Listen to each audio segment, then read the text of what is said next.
Hey everybody, welcome back to Disco Elysium, and last time we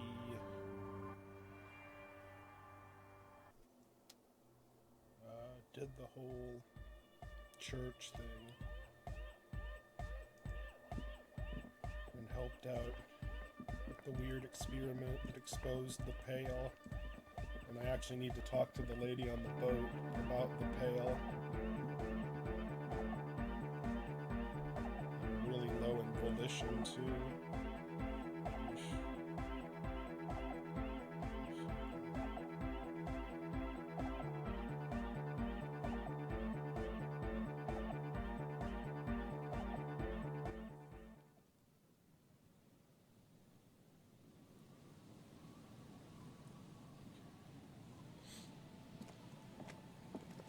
I'm pretty sure I know what I need to do to confront Ruby.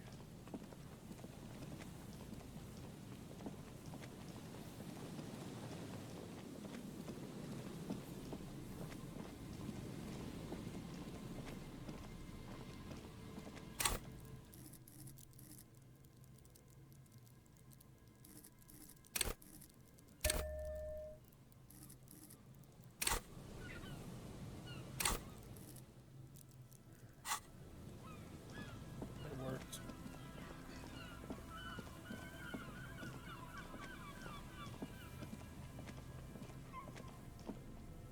You see, a slogan used to intertwine with the loops a long time ago. Now, only a shadow above the mural, a collapsed roof, broken window, There's something in the wind. In there? Why single out this one building?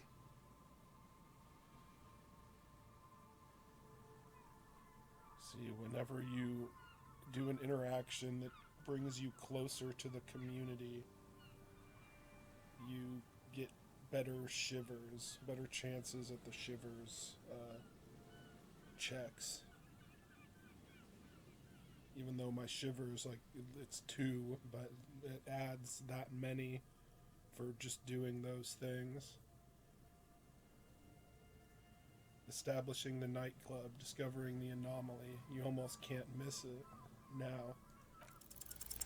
Even though you're sure you succeeded, all is quiet.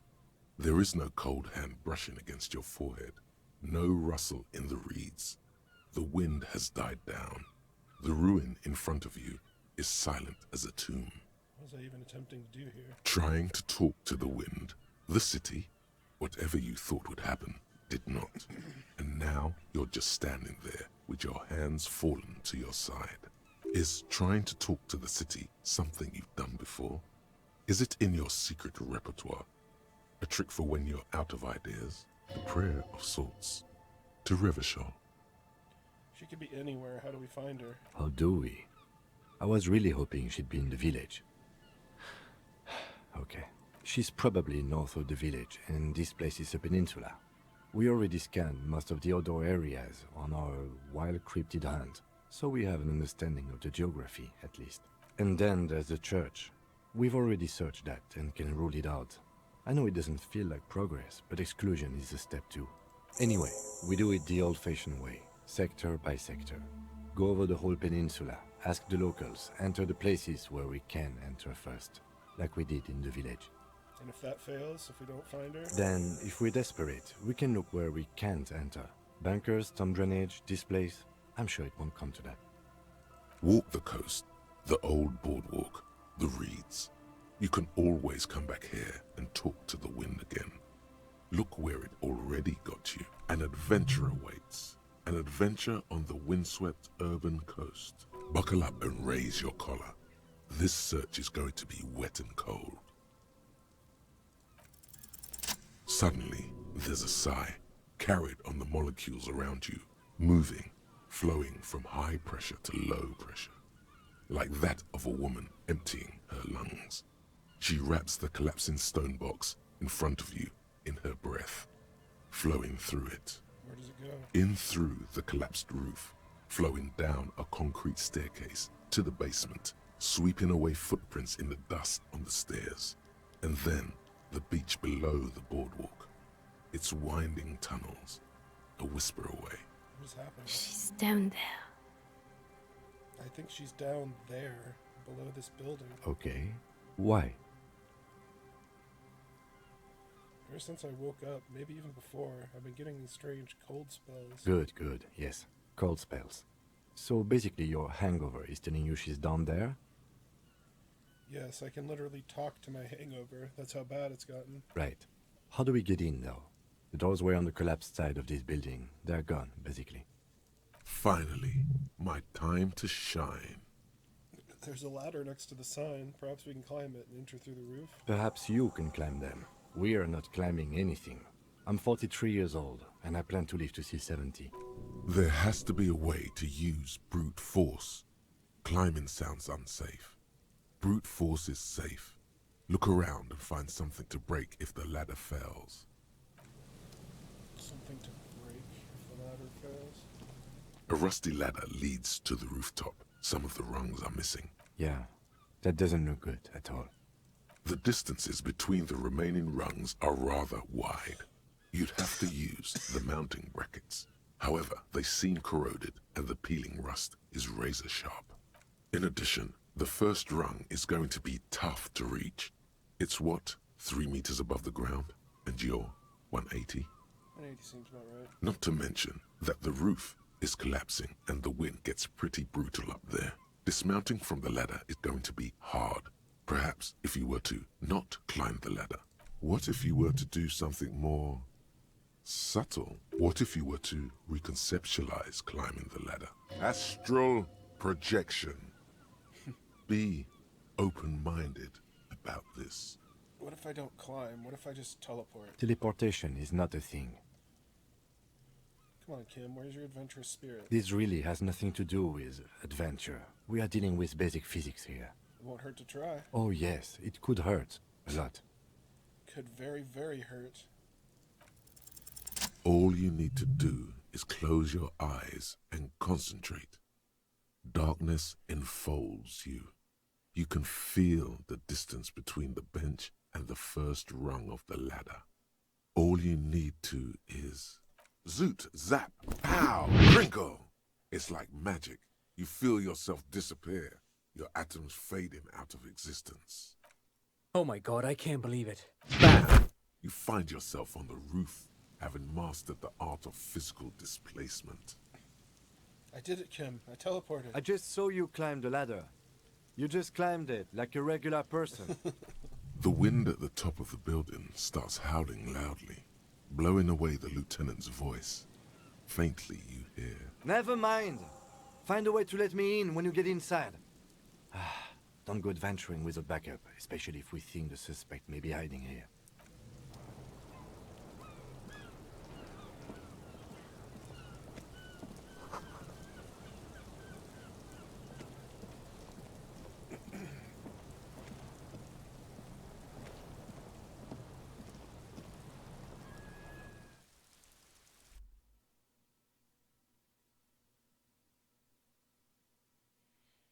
That's one of the best parts. You didn't teleport. You just climbed the ladder like a regular person.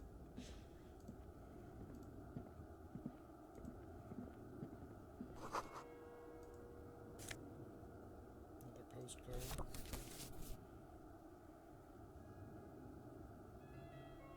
Already been here, so I need to find the way out.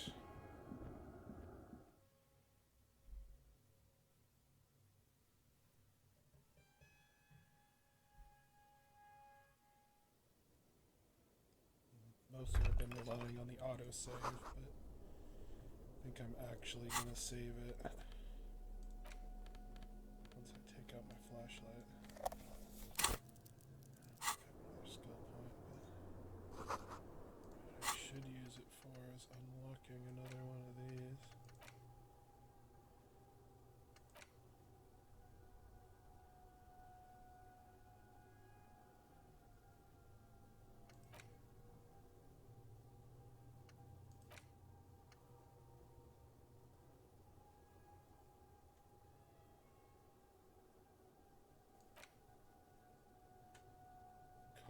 the apocalypse.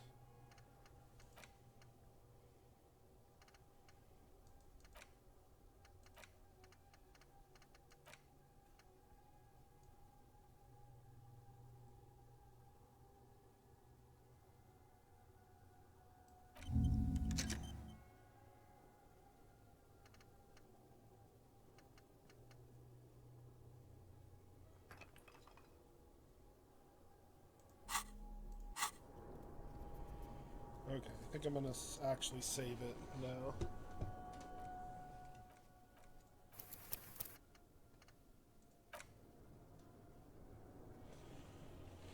Just in case something happens. Like last time. Antiquated office furniture used last century maybe. Brought down and forgotten so long ago. So I think going this way is bad.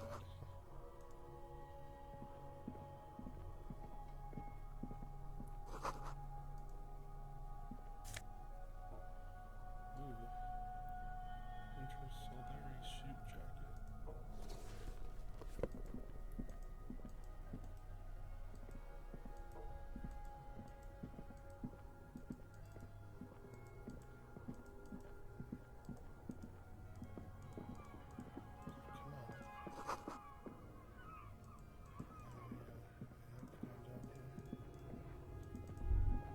Come on. Smell of fabric and dust. No one slept here in months, maybe years. Pots and plates are full of dust and spider webs. A mustachioed and mutton-chopped man, amateurishly depicted, gazes at you with sad eyes. A plaque reads, K. Mazov. There is a spider web in the lower left corner of the portrait. Years' worth of dust is shaken off. The full head of hair, matched by an ample moustache and sideburns, look a bit silly.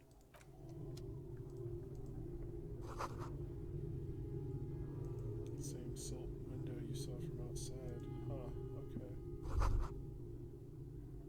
Could this have been the killer's hideout? And this narrow window, the point of origin of the shot that killed the mercenary? This does look like an embrasure, a slit made for shooting out of. Outside the window, another day. The beach sand soaks up the drizzling rain, growing darker and darker. Would this have been a good hideout for a sniper? It's a good place to hide, but doesn't look like anyone, Mazovian or murderer, has stayed here in a while. Would it be feasible to hit a target in the whirling in rags from this window? No, it's not. No matter how you crane your neck, you can't see the whole of the whirling in rags.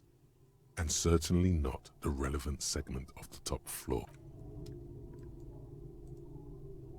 thought something lit up, but maybe it was just a flashlight. Revolutionary's hat, +1 to Maslowian socioeconomics. Oh, I've got the communist hat now. Apparently I can't get out this way. That's what I really need to find, is a way out of here. Oh, here we go.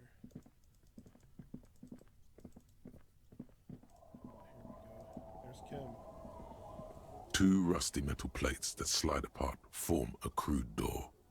It's been here under the boardwalk for a while. Who's there? What do you mean, who's there? It's me, Kim. Stop playing around and help me get this door open. To be tested. The doors seem to be on rails, but they've gotten jammed.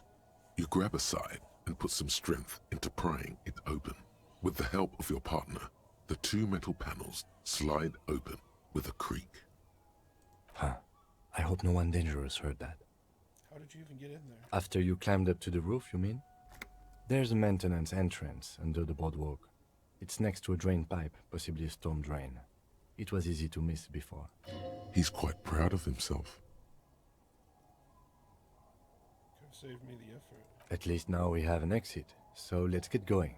It's time to investigate these passages.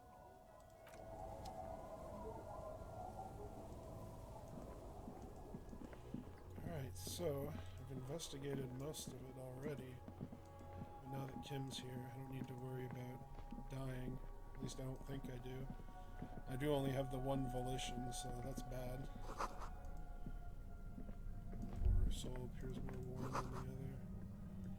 There's something in the air and a natural buzzing. Tunnel collapsed. You'll have to find another way around.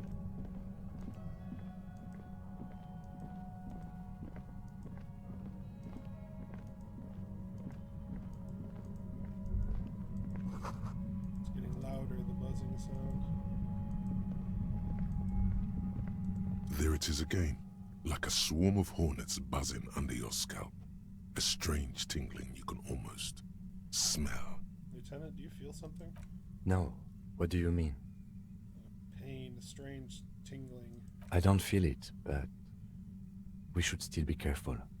There were footprints back there, and I'm pretty sure they were fresh. Hold on, you really don't feel anything? No, but you are the sensitive one. It's not a quib. The situation is dangerous. I saw them too. Footprints with the right sole worn smooth. Looks like our suspect. If she's in here, we need to plan our next step carefully. What do you mean? Once we detain a credible suspect, who knows what the Union and the Wild Pines will do? We'll set in motion events we have no control over. You will upset the balance of power in Martinez. The deadlock between the company and the Union will destabilize.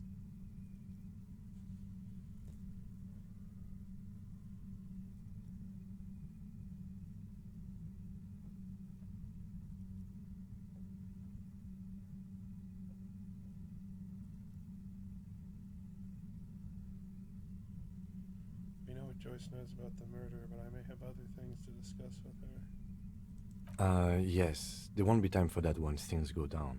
Matter of fact, I don't think there's time for it now, but... If you must. Suddenly remembered, we're running the serial number on the victim's armor. You think we should finish running it now? Maybe you're right. It might not be as useful later. It's a minor point. Don't worry too much about this.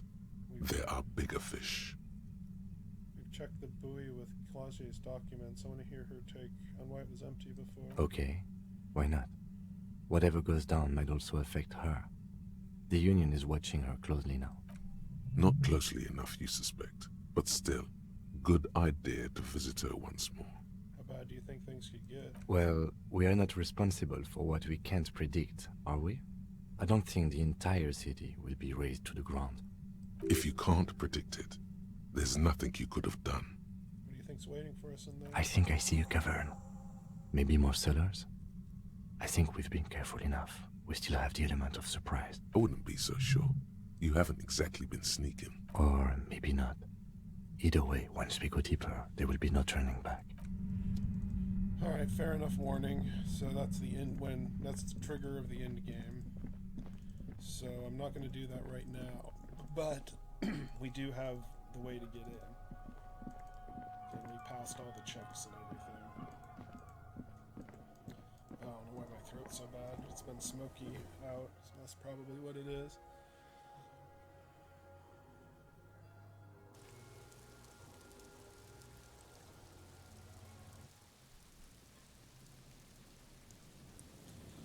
Alright, so put my flashlight away. And I also want to get some my volition back. If I sleep, that'll happen automatically. And I think we have like 6 days altogether, maybe 7. So, yeah, let's tie up loose ends for now, before we trigger anything we can't come back from. Kids out playing in the rain.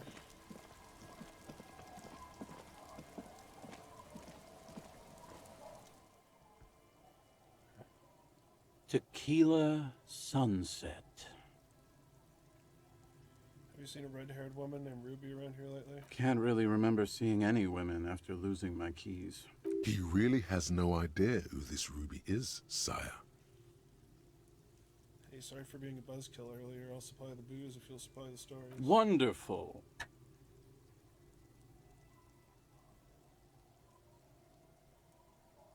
Here, got a potent pilsner. Not much, but it will do. Hey, Spiral Boy, you gonna share that?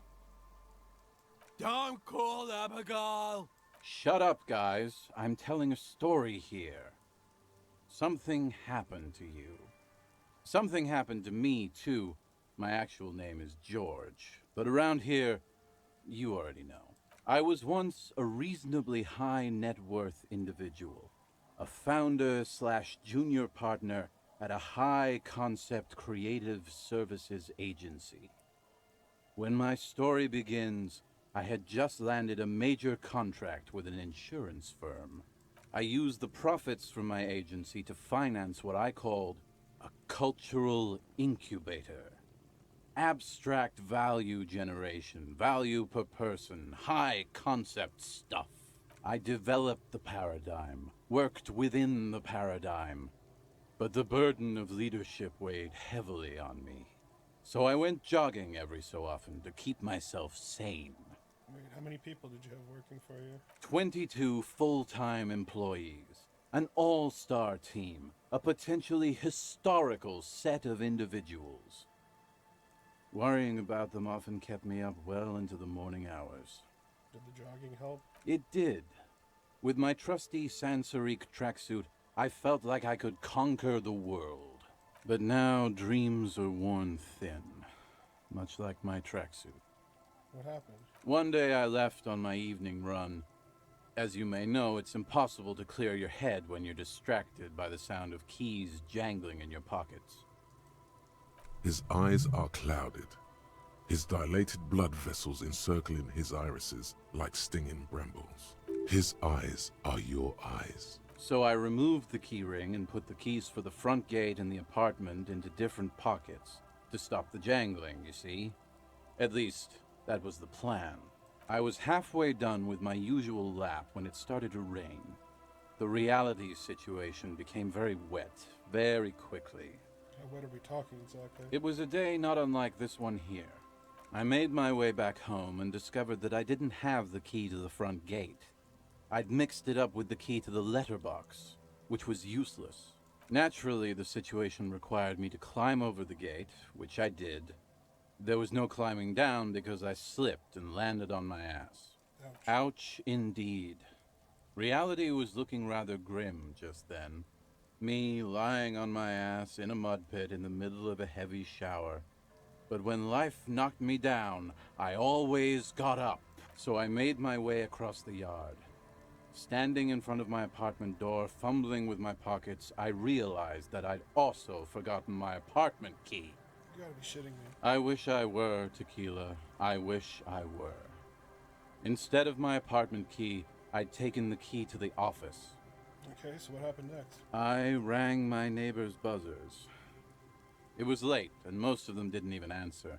Those who did assumed I was trying to sell them something and hung up before I could even explain the situation. People are naturally wary of ad men, you see. One moment someone chats you up, 5 minutes later you've bought a box of edible lingerie and a strap-on. I don't begrudge them, especially since I was known to be one of the best. Heavy is the head that wears the crown. Just then, I experienced a moment of clarity. I still had the key to my office. I could wait out the storm there. But when I reached my office, I remembered that I'd asked one of my producers to change the locks that day. And since I hired only the best, he'd already done it, and I couldn't get in. Anyway, long story short, life spiraled out of control. I haven't gotten into my apartment for years, and my girlfriend left me because she didn't want to date a homeless man. The company, well, you see where I'm going with this. So, now you've heard my tragic tale. What do you think? Like nothing you've ever heard, huh? Wait, is that it? I feel like there were some steps missing. Tequila, I've thought about this series of events for a long time. If there was anything else to it, I would have thought of it by now.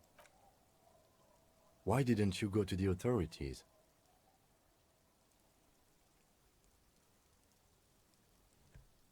Well, at one point they came to me, but, you know, I didn't have any ID on me, so they tossed me in jail for 2 days. I can't say it increased my faith in the RCM. No offense, gentlemen. He became homeless because he locked himself out of his house.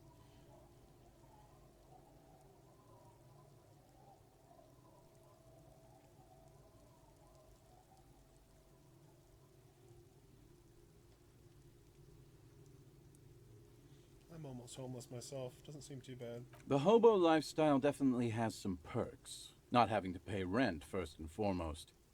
Not being responsible for 20 other people is nice too. But that charm wears off pretty quickly. Before you know it, you're wearing a shit-stained tracksuit and spending your days picking tear. Why do you keep losing all your stuff? Good fucking question, Tequila. If I knew the answer, you think I'd be hanging out on a beach in this formerly premium but now extremely dirty two-piece lycra tracksuit? I used to own my reality situation.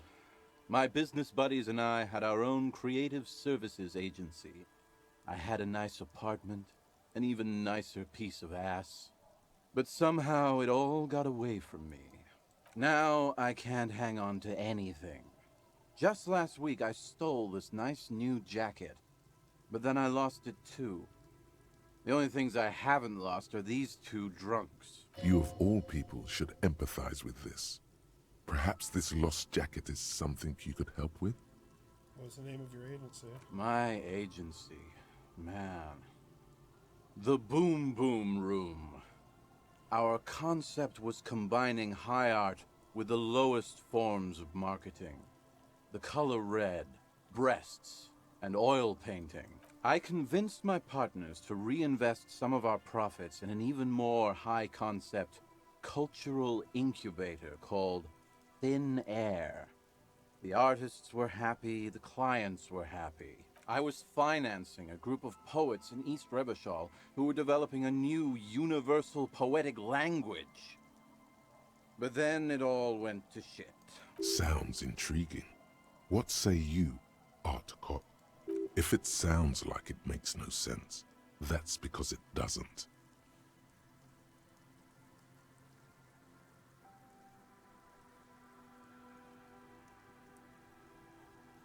Mixing oil painting and breasts to make ads isn't high art, it's just cynical wakery. Well, you know, sex sells. That's the first rule of advertising.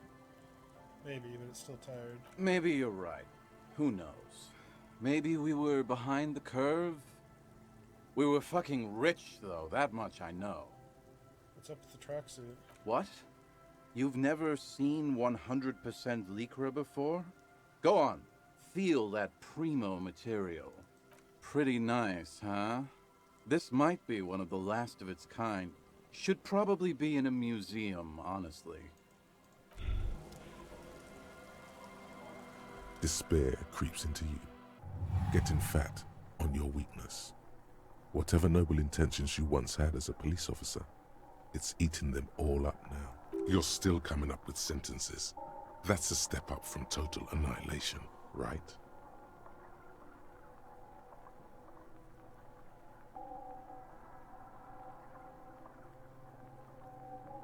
I wasted my life protecting humans, they don't deserve it. I don't dispute that you have been charged with protecting the people of a particularly challenging district.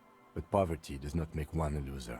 Poverty is just poverty. Nothing you can say would make you feel any better now. Cop gives up the detective genre for social realism. Another police officer resigned from the RCM following a nervous breakdown. He now lives under a bridge, drinking and occasionally throwing excrement at passers-by, shouting, "I never loved that woman." When asked to comment, former colleagues objected to the theory that his psychological disintegration was precipitated by his wife leaving him. "It's because the Furrows lost that match," said Captain Ptolemy Price, once the man's superior officer. "It's because he couldn't get a big gun from acquisitions, and anyway, police work really burns you out after a while," Satellite Officer Jean-Vic Mayer, the deranged former cop's partner, commented. Sergeant Matt Torson, another former colleague, did not propose any theories, merely saying, whatever happened to him wasn't about birds. He got fucked, that's all. Okay. Yeah, I guess that was the last save. I'd be careful about that volition once it gets too low. I haven't let Kim in yet.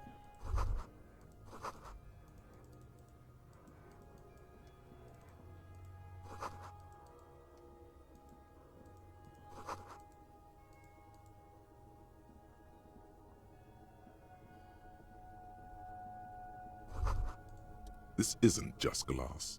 These are old computation components. These are computer components? Yes, filament memories. From the time when wires were cast in glass, slides with an inlaid nervous system. How'd they do that and why? The how was a closely guarded secret. Something that was locked in safes in human heads across the river where they were manufactured. As to why, your fingers don't know. The why is easy, because they hadn't come up with modern silicon-based systems yet. For vitreous cast filament memories, though, these seem incredibly advanced.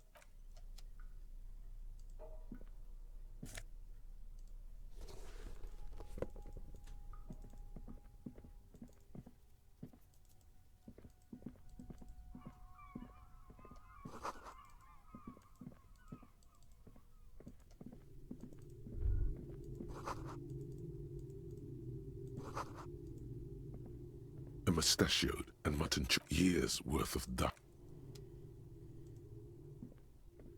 How come it's so dark? Why? Why was I able to see the whole thing before? But I can't now.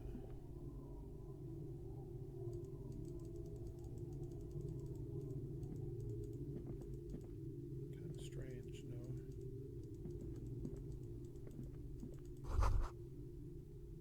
Could this have been the killer's hideout?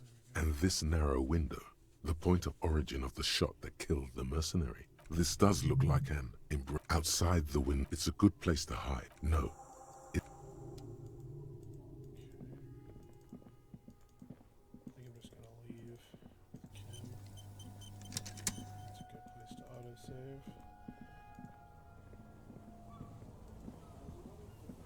Two rusty metal plates. What do you mean, who was there?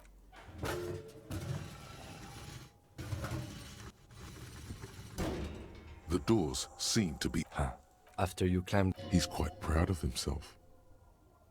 Can save me the effort. At least now we have an exit, so let's get going. It's time to investigate these passages. Actually, it's time to go.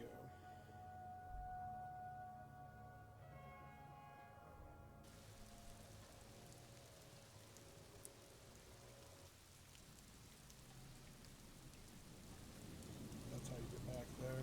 Okay.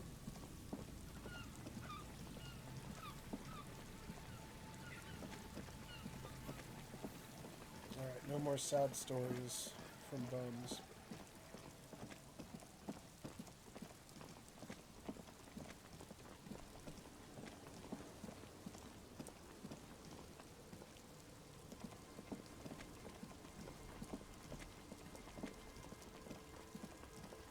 Should have talked about that from armor. Did I completely forget about that? Unless I must have.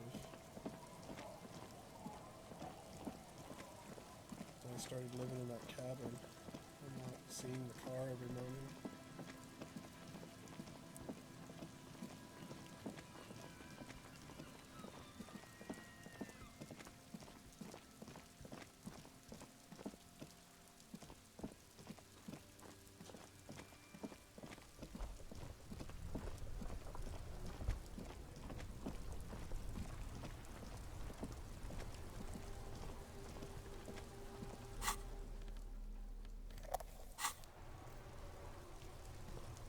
Inside, you see a set of steering levers, a radio microphone. This is Precinct 57. How may I assist you? Did you find out more about the owner of the rubber boots? Yes. It took some convincing, but I got the mercenary's name and a few biographical details. Are you ready? The lieutenant leans in to listen, notebook in hand. I was born ready, baby. That suit of armor was issued to an Oranese citizen named Ellis Kortenaer. That's Ellis Kortenaer.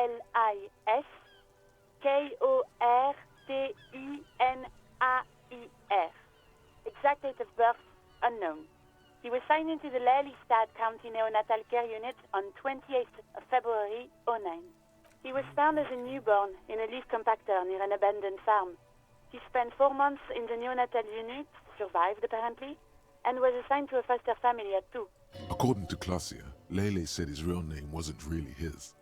Perhaps that's because he was fostered. This is what the ICP knows about him. He was raised by foster parents, entered the Eastbrand Military Academy in Vredefort at 17, then served in the Oranese forces till he was honorably discharged in 41, just a year before the Seminese conflict. Then the armor followed him to Seminine, or at least I assume it did. And that's it. There are no records of his employment in Crenel, or any of its other incarnations, or him even entering Revachol. Wait, he was found in a leaf compactor? It's a garden tool used to press leaves into these cubes. It's a detail the hospital had, the only detail in these files. So I thought it would be good for you to know. It is. Thank you, Alice. Any information on his foster parents? None, officer. Sorry. So all we have to connect him to Crenel is the armor. Even that is a small miracle. These organizations usually double-check their inventory. Thank you, Alice. Great work. No problem, Lieutenant. Oh, we have his name and service record now. A name. This is very good. Elise Cortenard. This means something to him. To know that name. Like naming a case. It's important. Sometimes police work is about human dignity. About giving back names to anonymous victims. I'm glad the inquiry was helpful to your investigation, officer. Did you have any other questions? I'm done with the radio. 57's over and out. In the cabin, you see a set of steering. I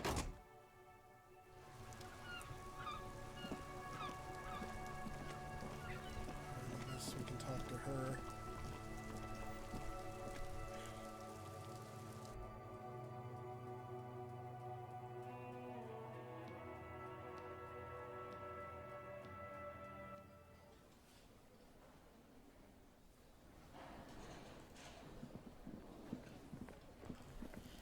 Looks like I'll be looking for more suggestions of games to play on stream if I'm going into the end game here. Actually, since I'm going into the end game, I might as well do that thought. Oh, I am still. Okay, good. It lowers my visual calculus. I should equip things that'll raise it.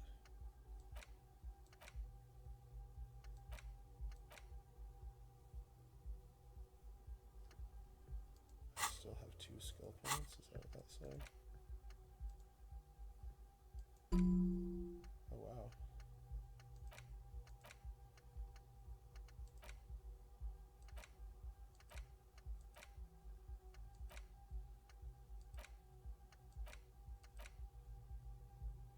Minutes.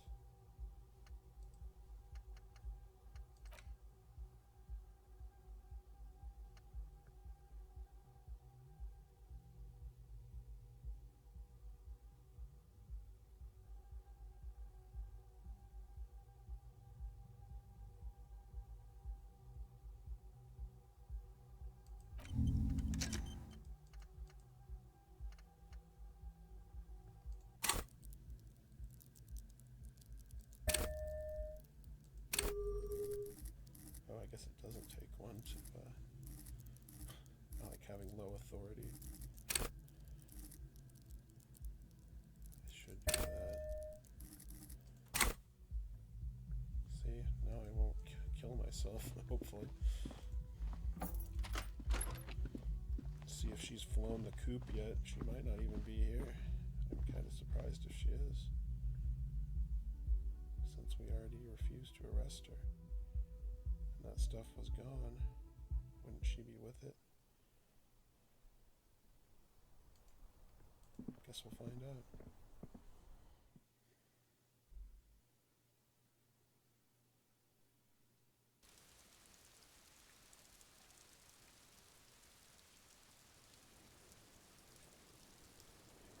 Nope. She's still here. Officer, it's a fine day for questions. I found your buoy. It was empty, just seawater. Oh, Did you take the documents? no, of course not. As I said, it would have been too risky for me to use those documents anyway. My employer gave them to me. In truth, I should have destroyed them. She doesn't seem to be lying. She's genuinely spooked by their disappearance. Perhaps the people are after you took it. They couldn't know where I put it. I'm absolutely sure I was not followed. And I've told no one but you. You mentioned seawater? I was worried I'd been too careless with the latch. The documents were probably just washed away. The words, washed away, sound distant and strange suddenly. Somewhere far away, a dog barks. Why do you feel like you've won here? I really don't know, sir. I certainly don't feel like I've won. I feel like shit, sir. All the time. She smiles, a bitter little smile. She means it. But this turned out well for you. You slipped past all suspicions. Clearly, I haven't. We're having this conversation, aren't we? How well could it have gone, I mean? The wet wind, heavy with brine and industrial pollution from the stacks nearby, ruffles her hair. I'm stuck in Martinez just like all of us. I've been up here for... I don't know how long now. I like to call this my rooftop containment facility. What are you contained for, then? For my sins, of course. The long-standing sins of a bad, frivolous person. For destroying my first love. For working for bad people. The list goes on and on. This all turned out well enough for you. You somehow managed not to become a suspect. Did I? Why do I still feel suspicion hanging over me, then? What I managed was to get him killed. I'm the love that does people in, remember? The lieutenant looks away, over the railing. He feels uncomfortable with this conversation. He doesn't know what to add. Something seems off with this theory I've developed about Ruby. I don't know what to say. It all seems fortuitous for you. None of this is fortuitous for me. She nods, slowly, carefully even. Let's get back to those lies you told. Lies? Yes, we demand she be punished for deceiving us. We demand her anxiety. We demand her fear.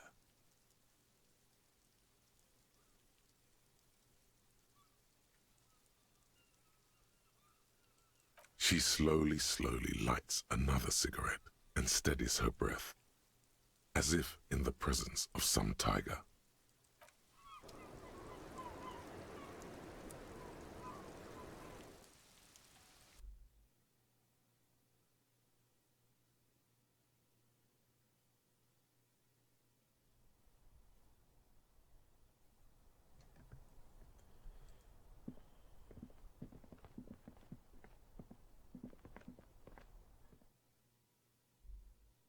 I don't know if there's anything else I need to do for Everett. Wasn't there something I was supposed to be doing for him? I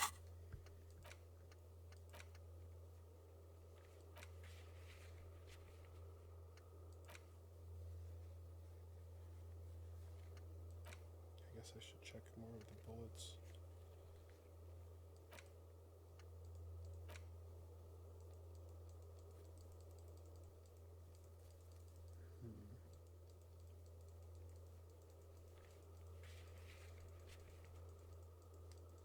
I heard there was a way you could fast travel.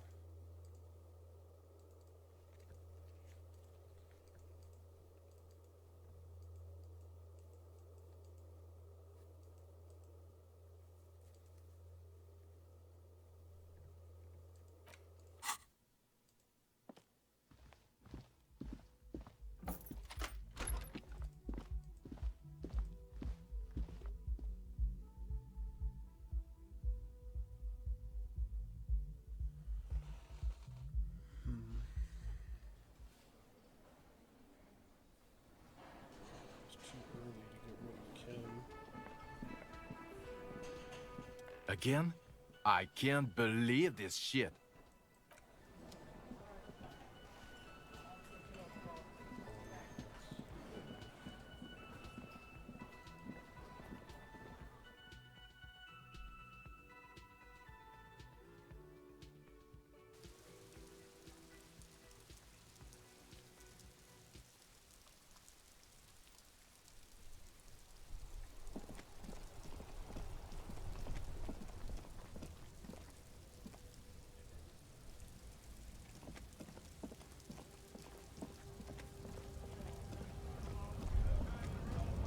Here it is again. That spectral smell haunting this industrial harbor. And it smells like heavy fuel oil mostly, because it's an industrial harbor. Years of turmoil, of hopes and dreams, ground beneath the inexorable tides of capital. Can you smell it now? You inhale. The cilia along your olfactory epithelium tingle with excitement as they sift through the swirling morass of industrial odors. First come the smells of the agitated strikebreakers, layers of body oil and sweat, over-buttered meals pulled from bake-light lunch pails, the biting stench of lye soap. And then there's the slowly oxidizing metal gates, the scent of stale grease emanating from every crack. Still smelling for communists, detective?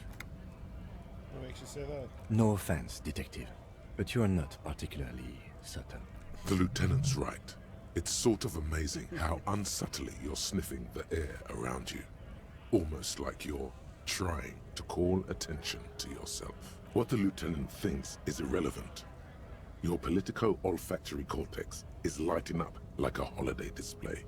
Look, it's pointing you right to that railing over there. You mean from Manana? Yes, now's your chance to establish contact. But be easy about it. Communists have been known to charge when startled.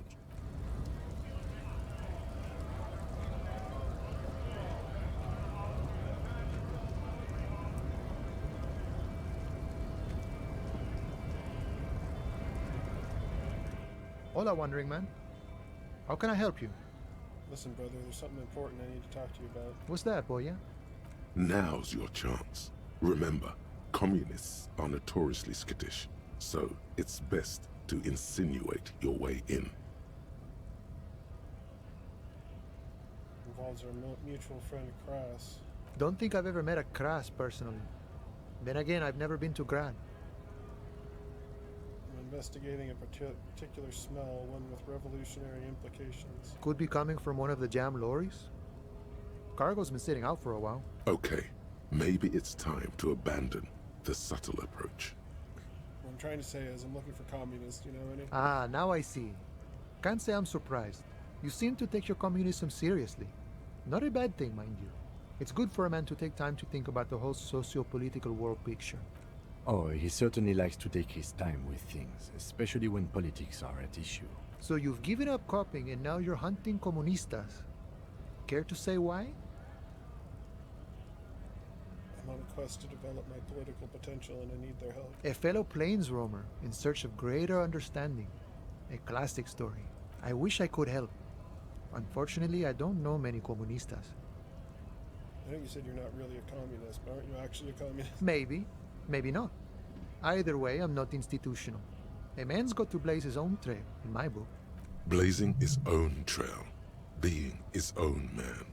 Not exactly your typical communist spiel. Okay, so maybe he's not exactly a communist, but there's definitely some communistic residue about him. Ah, but you know, I did meet a genuine ideologo a few months ago. Perhaps he's your guy.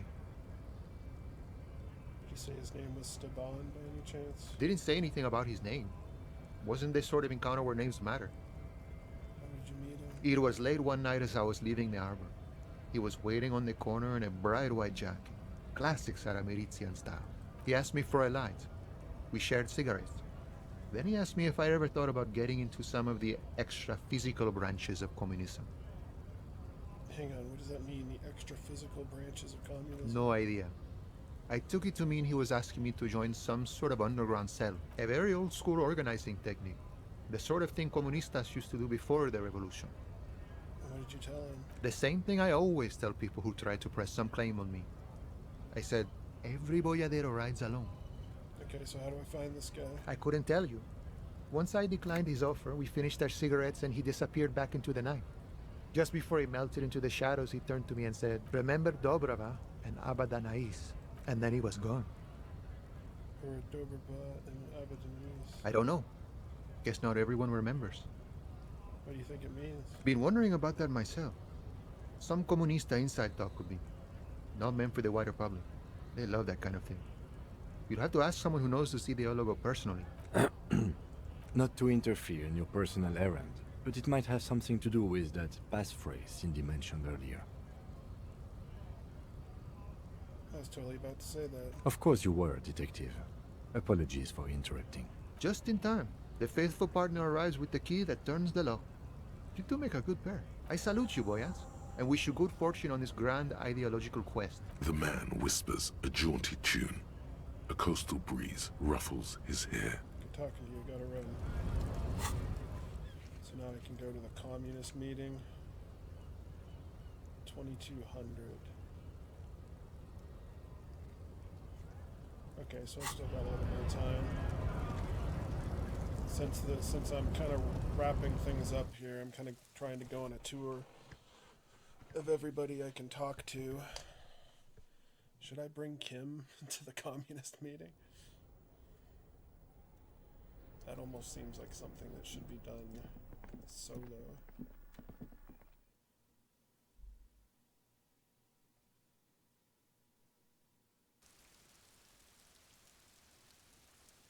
I went a different route in my other game. I think it was Hobo Cop mostly.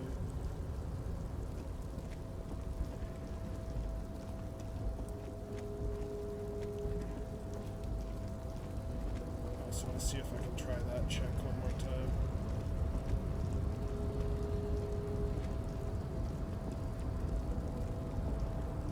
You're back before the cargo container. Its drawer has not lessened since you were last here. If anything, it seems to have grown slightly. And, as it's always been, it's... Alright. Can't persuade it to open.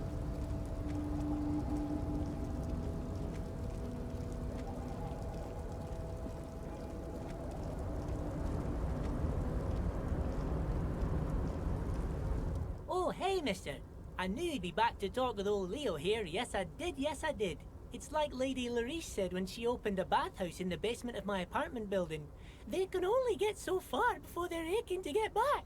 And lots of folk really did keep coming back. Leo, in the future, can we please keep this greeting shorter? Sure, mister. Absolutely. I'm always willing to... Nothing worth talking about.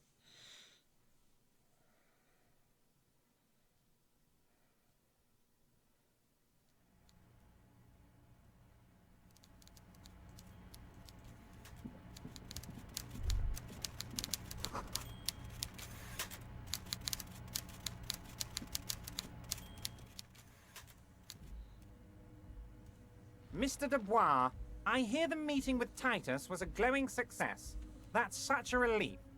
Titus can be a handful sometimes. Now, what can Everard Clare do for you today? Can we go over a few details concerning the murder again? Most certainly, Harry. Nothing brightens my day like brainstorming these things with you. There's a bullet in the hangman's head. So they shot him? He was shot in the head before he was hanged. How odd. I don't know what to say, Lieutenant. They told me they hanged him. A hanged man is what I saw when I took a look into that yard. It's impossible to say if he's telling the truth, sire. What I do know is, the case is in safe hands. If anyone can get to the bottom of this shot and hanged man, it's my two little policemen. Godspeed, policeman. By all means, Harry, what's on your mind? Yeah, he wanted me to get the signatures, which means demolishing houses. I don't know, I like this community too much to do something like that.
I'm thinking what I should do is go back out to the village, maybe check some of those points, and then at like 2021, I can go to my apartment, tell Kim to go home. Actually, I probably should just do that now.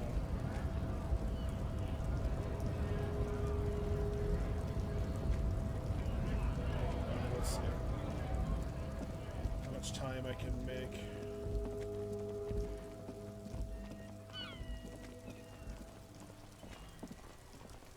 That's the thing I wanted to talk about, the void, or the pale. So that's, I think, at 20 is when I should.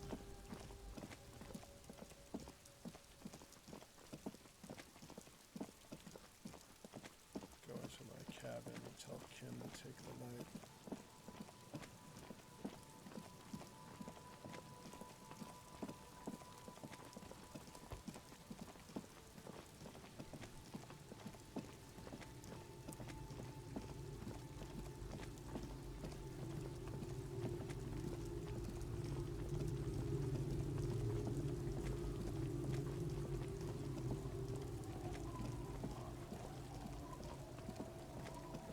I'm not sure what it means, even by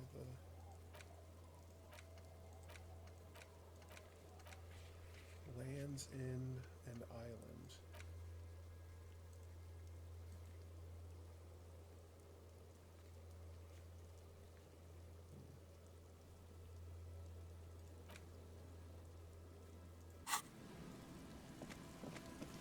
Am I supposed to know where Land's End and Island is?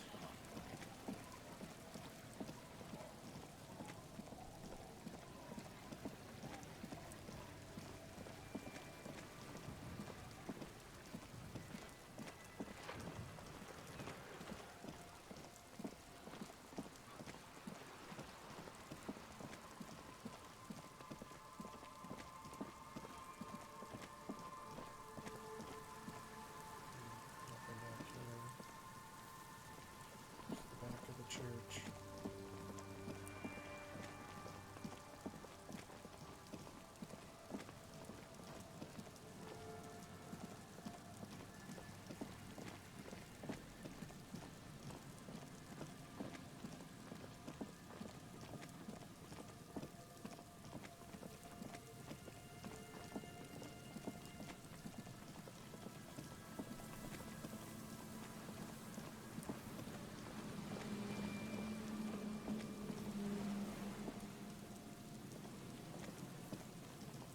An old door, worn by elements, guard.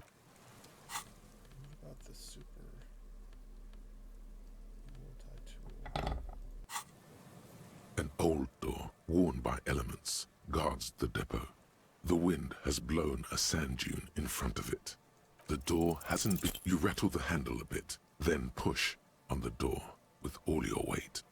It does not budge. Not only is it locked, it's also jammed shut. Store's shut tight. How can we get in there? We don't get in there. What do you mean? We get into like everywhere. Frankly, you're just going to have to accept the fact that you can't get in through every single door. No. We've gotten into every door thus far. That's what we do. We open doors. We're cops. That's our perk.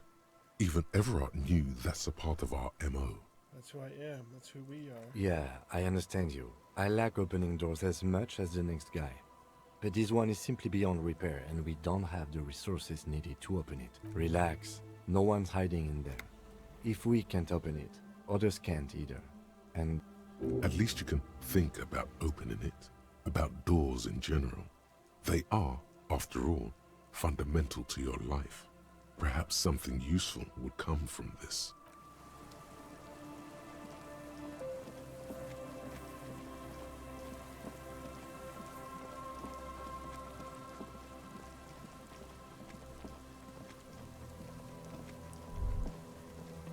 Is there something here that would indicate a sniper used this place as a nest for taking the shot?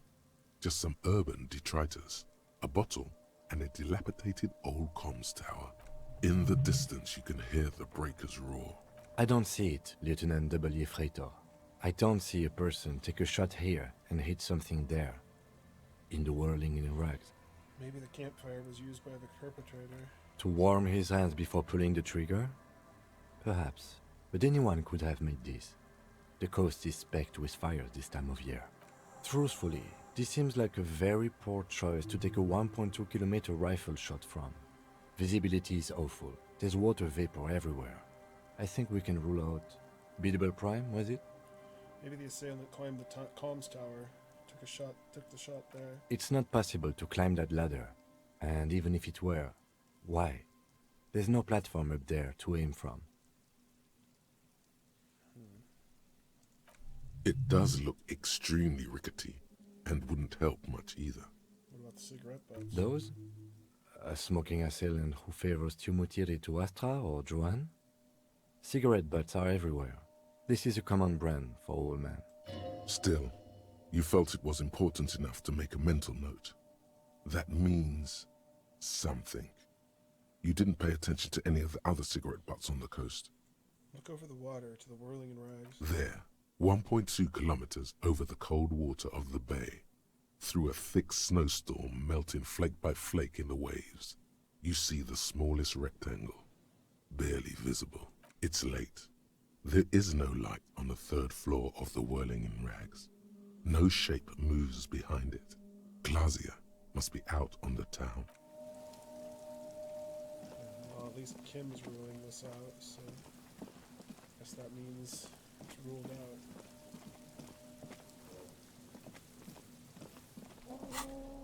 Was this island or... No, this was Land's End. I don't know where island is or how we're going to be able to get to it. Guess I don't need this anymore.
Talk to her right now.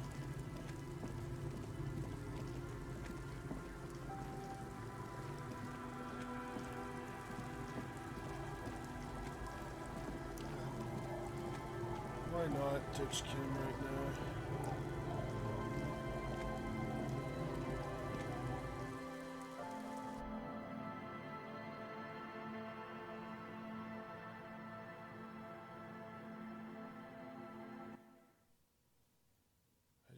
come in with me. Guess he didn't. Usually I say something about going back for the night or something.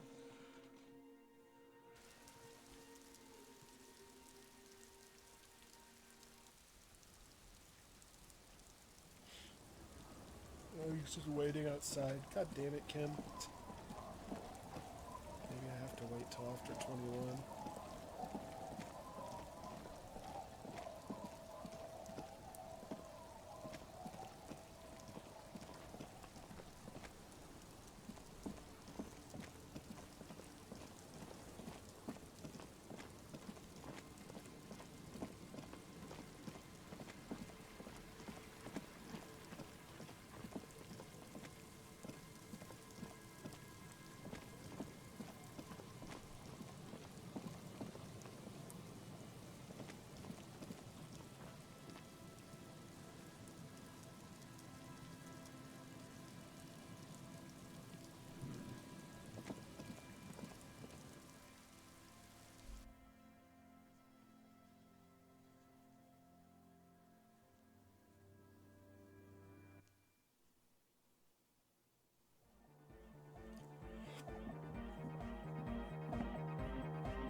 She's whistling a melody, her trusty contact mic attached to a wooden pulpit.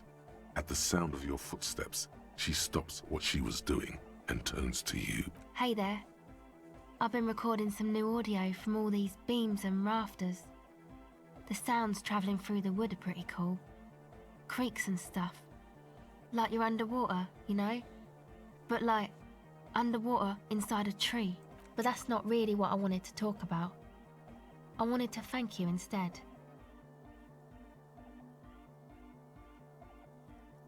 What for? For getting me and my friends in here. And we even found some new associates, such as they are. How's everyone doing? Good, I think. Noid is getting a read on the place. I think he finds the carpentry very impressive. Andre's been setting up the compressor and dancing. Egghead's been keeping the party up. He's got the stage under control. Sauna, the programmer, she's doing whatever she does. Behind that radio computer of hers. She doesn't talk to us much. And the crabman hasn't shown himself, thank God. Now, can you tell me about your associates? Sure. You helped us out. I can repay the favour. What do you want to know? Tell me about Suna. Ah, she's a bit odd, I have to say. Doesn't talk much. I'm not really sure how to vibe with her, you know? Seems like she's not in a very good mood most of the time. But earlier today she told me about Welkins. And she seemed oddly happy, like she had some idea with those little creatures. Some artistic idea. I didn't really listen, I was busy with my mic.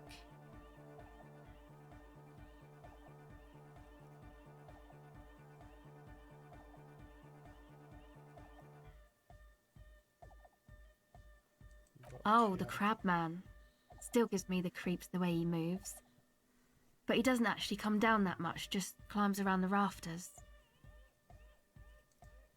I just tried to stay away from the crab man. But he talks to Noid. They seem to have some thing going on. Beats me. Noid said they get along somehow.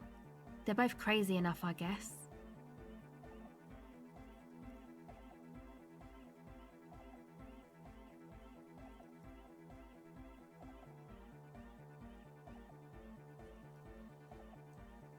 Who knows? He doesn't really answer our questions, see? Not that it's easy to ask them. What are we supposed to do, yell up at the tower? Thanks about the others. Who do you want to know about? Tell you Andre. Andre? He's a cool guy. Doesn't really come off as one, but he is. To me, at least.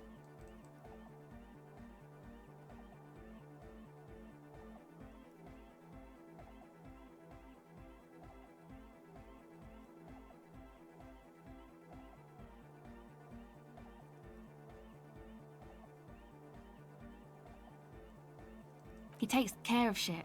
Sorry. I mean, he's got a vision. For what life should be, you know? He tries to push things until everything falls into place. He's an organizer. What has he organized? Nothing. But then again, there's nothing to organize around here either. He really wants this church thing to work. Must have taken it as a sign when he found it abandoned like that. Said it was an augury. I don't know where he got that from. Andre's not super intelligent. I've never seen him so psyched about anything though. And he's often psyched. Looks sort of desperate, like it's his last chance or something. Or maybe he was just high.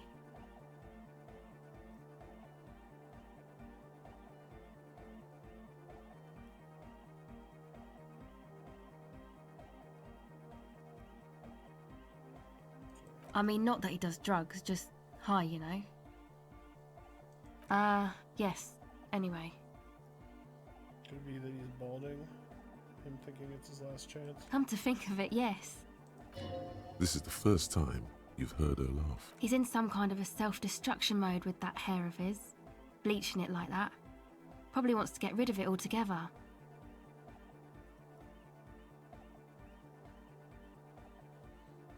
Yes. Who do you want to know about? Andre? He's a cool guy. Doesn't really come off as one, but he is. To me, at least.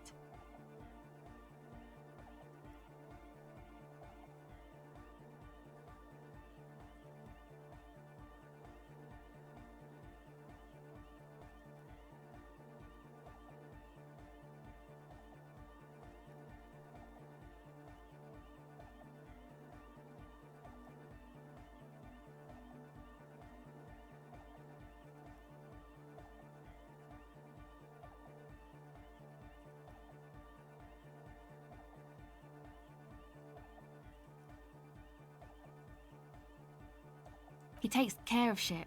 Sorry. I mean, he's got a vision. For what life should be, you know? He tries to push things until everything falls into... Who do you want to know about? He's a Forburger, I guess, like the rest of us. Okay, maybe not Egg, I don't know about him, but Noid and the rest are from Forburg, making the pilgrimage up north to visit the Elysium. He's real hardcore about the lifestyle.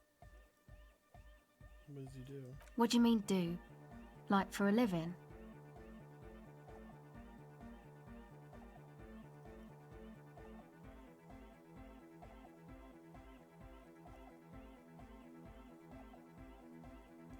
He's a carpenter, trained and all. He's very good, he just doesn't have the mindset to work like that. He abides by the hardcore, sir. You would have to ask him yourself.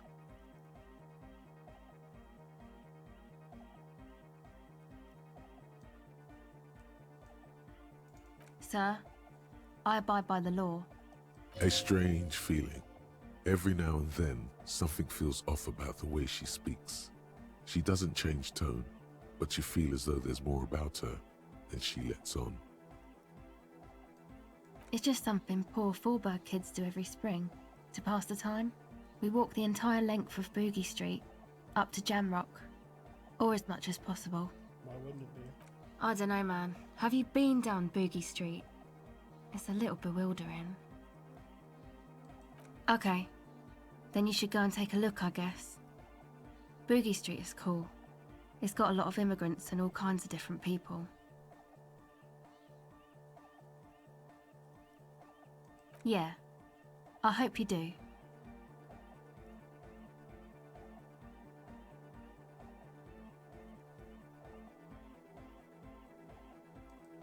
Who do you want to know about?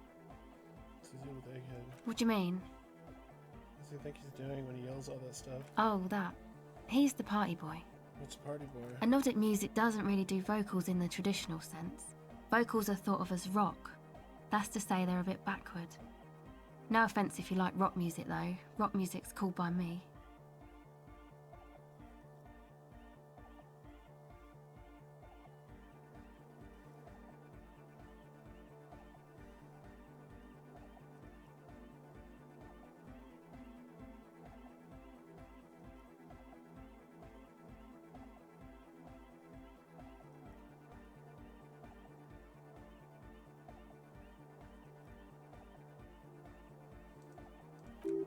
Pachoo, swish. Your credentials as the resident future man of Revachol are being questioned. Show her you're hip with the times, Gramps. No offense taken, go on. Anyway, even if you don't have vocals, you still need someone to say something every now and then, right? To urge things on. That's where the party boy comes in. He basically just stands on the stage and dances and yells how awesome everything is. It's very catchy.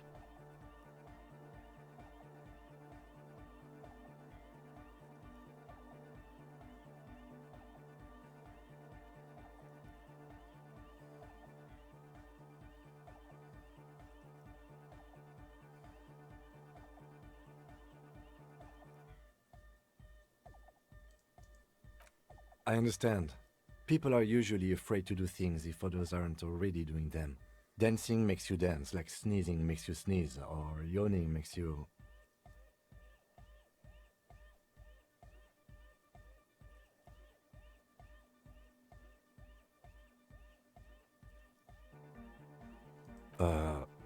Anyway. Where's he from? How long has he been with you guys? Actually, we don't know where he's from, or who he is, really.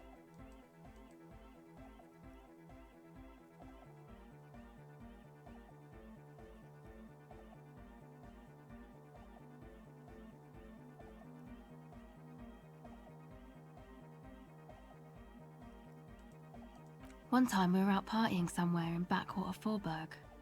Or maybe even Coal City. I can't remember. Maybe it was Coal City. The worst of the banlieues. A wretched heap of closed-down mines, even west of Jamrock, on the dusty slope of Mont Martin, the remotest possible area of Revachol. No one even wants to exploit those people anymore.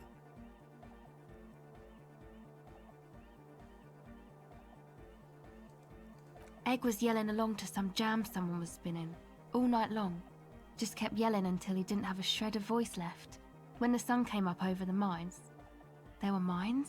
Yeah, it was in Coal City.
Egg came with us.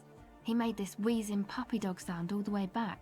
Couldn't even speak. It was definitely Coal City, because it took us 2 days to walk back to the fort. He just wheezed the whole way. We never really asked why he came with us, or who he was. I think his name is Jermaine. People are sweet. You can see it must have been a great night. The memory causes her to go silent for a moment or two. You wish you'd been there.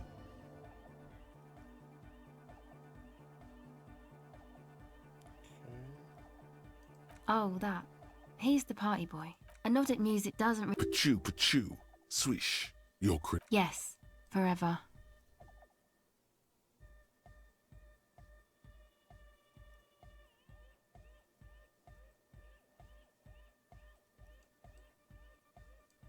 Anyway, even if you don't have vocals, you still need someone to say something every now and then, right? To urge things on. That's where the party boy comes in.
He basically just stands on the stage and dances and yells how awesome everything is. It's very catchy. I understand. People are usually afraid to do things if others aren't already doing them. Dancing makes you dance, like sneezing makes you sneeze, or yawning makes you... Anyway. Who do you want to know about? Actually, tell me about yourself. Me? Again? Yes, I forgot. Tell me about yourself. I told you, I'm a silver bird. There's that phrase again. It really reminds you of something. What do you mean? It means I don't answer questions about myself. Well, why did you let it go? And what am I not seeing? All right. There is.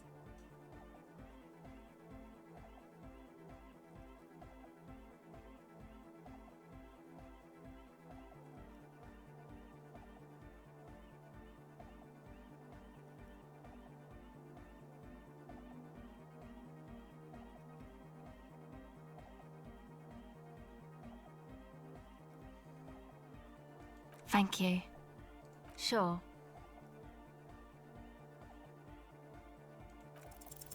O pasaro de hint. It flutters by your ear. Got it. It's what the Zemoyaki, the Gradian community in Revachol, call a person who never breaks under interrogation. It's an organized crime term. Excuse me? She's attempting to remain calm, but the phrase made her flinch. I remember now. This is a lucky term for someone who won't break under questioning. Organized crime term. What do you mean? Silver bird. All right. My father was a Zemyaki. He died years ago. He was a bad man. Not a lot of good things to say about him and what he did. He bought the family a huge house, so we got to live, at least temporarily, in a giant castle in Jamrock. And then he died. What happened next? What do you think? The competition came and took everything away. It was like in a war zone. So after his death, we had nothing left, and we were in danger. My mother had to change her name, mine too. We left it all behind. Are you sure about that? What about this drug lab plan? It was a stupid idea, and I'm still disappointed I came up with it. Aren't there any local authorities who might look down on such activities? I took that into account, of course. Coordinated the operation with the débardeurs. else they might get unhappy. So what you're saying is Everett authorized this? Not in person, but I'll let them know. You can't do anything without the fat ones getting wind. It wasn't too difficult to convince them, really. It's a good thing you ended that mess, though. I felt I was turning Dad-wise into a corrupt business person. Unpleasant. With a fluid gesture, you seize her wrist, a hand just centimeters from your nose.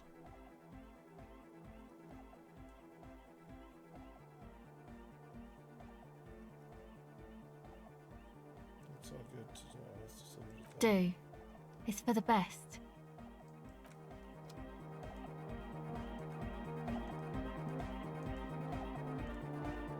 I'm so close.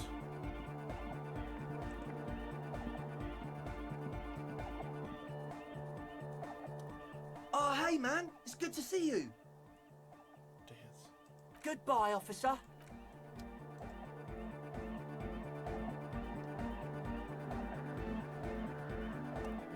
Delarian Church, the place to be. Make some noise, my church people. Vibrations thump through your blue soul. The music sounds much better in the church. He stands on stage behind a table, nodding along to the music and waving his hand in the air. In front of him, the audio mix. The other reel deck is empty. Cables run hither and thither. On one side, you see an auxiliary line in with the number 4.5 written next to it. Oh, that was a crazy sound we heard before. Yeah! It was awesome and scary. Very hardcore. Too hardcore, in fact.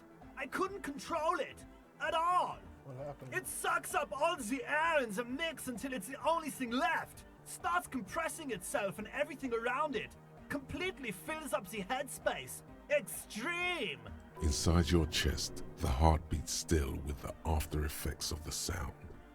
Imagine if you could harness that power, making it pulse. The horn of the apocalypse. It draweth near. Yeah! Welcome to the gloaming. Is there anything we can do about it? Oh! I don't know. Maybe someone can do something with this. I imagine this is the sounds that the future could make. Sounds like the future could be even more hardcore than I ever imagined. Yeah! Tape! Yeah! Alright! No! No, no! This is gonna make people scared! Keep it positive! Keep the love in the house! Communism forever! Communism forever.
The waves are beginning to die down.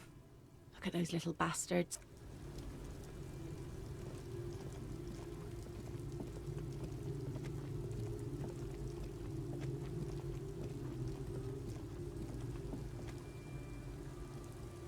Alright, while I wait for the minute to change, I'm gonna go get something to drink. I'll be right back.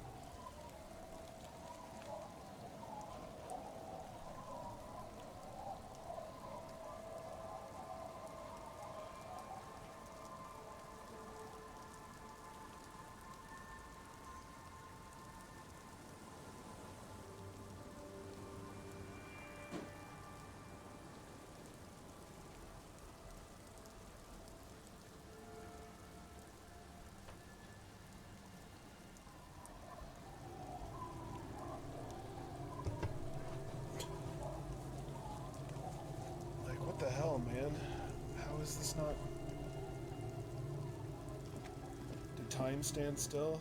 Our tenant, the policeman.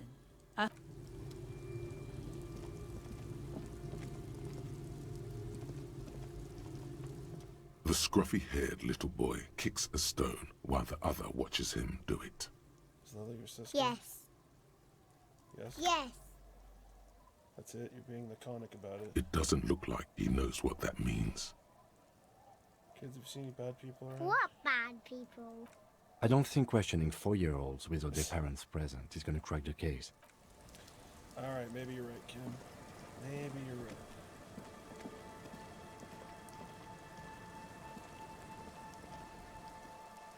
No.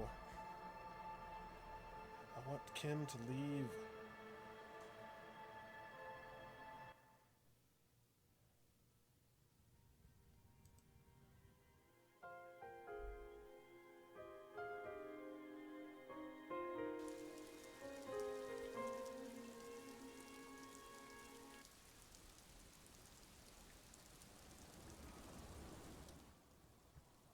Yes?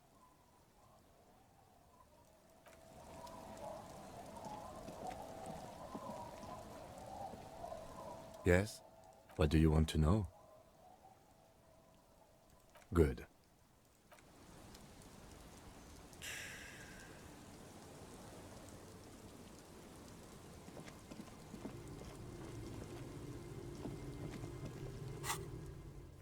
I'm really at a loss.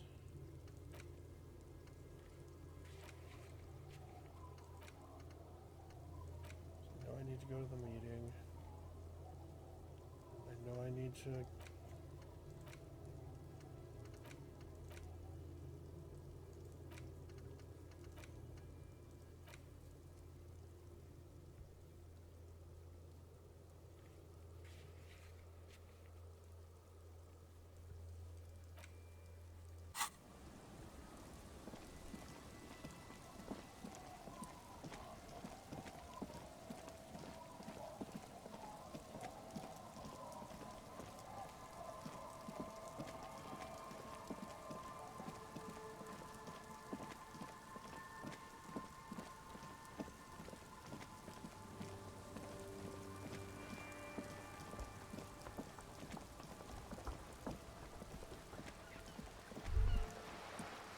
This is it.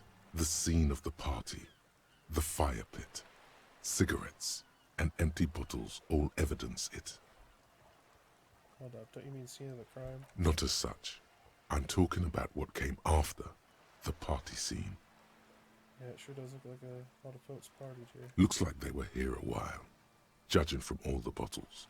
The sunken motor carriage provided them a focal point, like a goose ice sculpture or a chocolate fountain. Kim, looks like we had a couple of partygoers here. Looks like it. Looks like they had a great time. Hey, laughing let's here. keep moving, detective. Somehow, he doesn't want to dwell on it.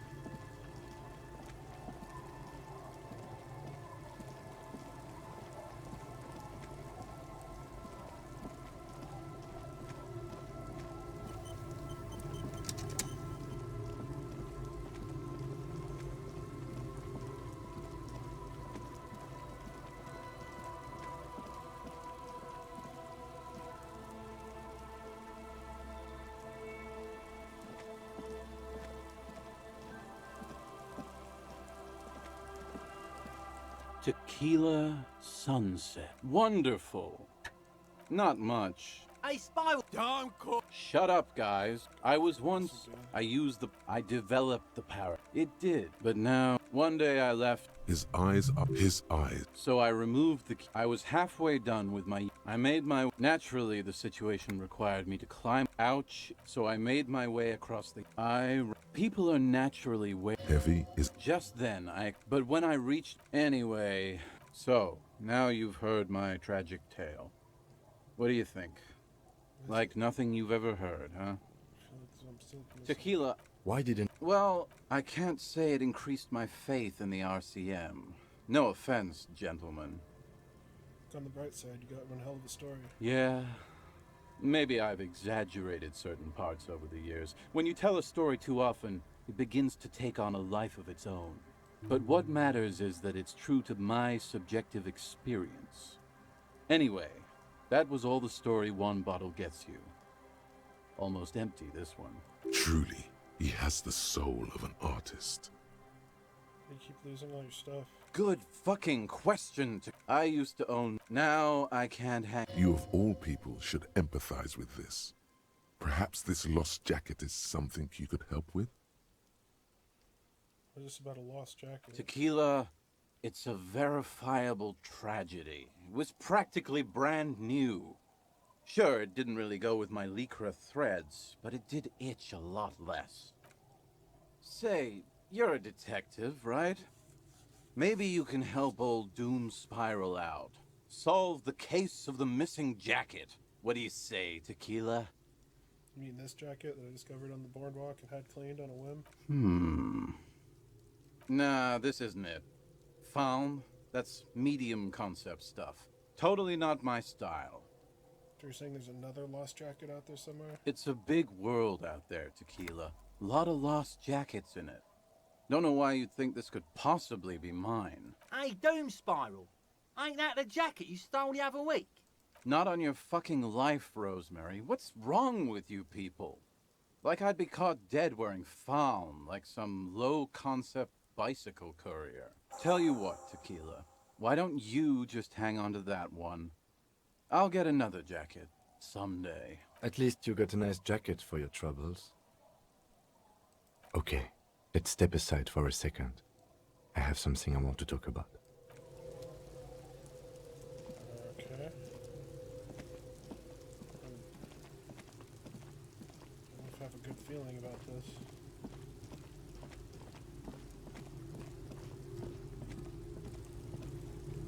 I've been meaning to have a little chat with you about your sense of style. My style? What about it? It's, well, a little eclectic, don't you think? How would you even describe what you're wearing? Eclectic is for pop music with indigenous percussion. You're a sartorial maverick. Superstar casual. Well, I can't say it doesn't fit you. Still, you might try branching out a little. You know the expression, the clothes make the man. The right outfit in the right situation can make all the difference in the world. Okay, you're a sharp-dressed man. We could still be style buddies. Let's not get ahead of ourselves, detective. A warm smile. Anyway, we should probably get back to the case. Let's go. That's all you wanted to talk to me about, is how ridiculous I look. Look, I only wear these for the bonuses that I get on my rolls, okay? Does that sound weird or something?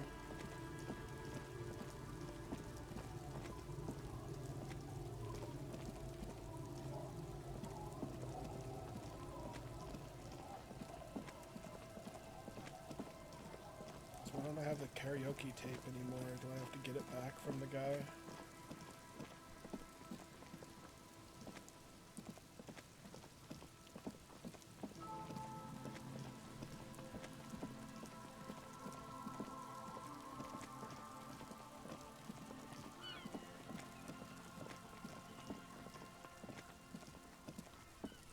Oh, wait a minute. There's some... Didn't he say something about a music tape? The guy that was across the street.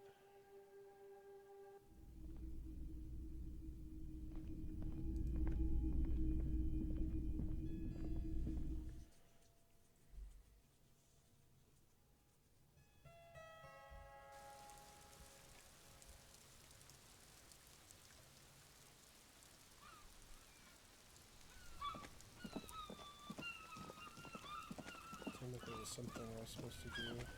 Talk about with this guy. Everything's still cool here, officer. Good question. Do you sell any tapes? Tapes? You mean like music tapes? No, music is out. Don't listen to music. I sell extremely cool sunglasses. If you want to get your mojo going. Right, so you have no idea whatsoever where I could find tapes. Tapes? Tapes are everywhere. They're worthless. Kids throw them in the trees.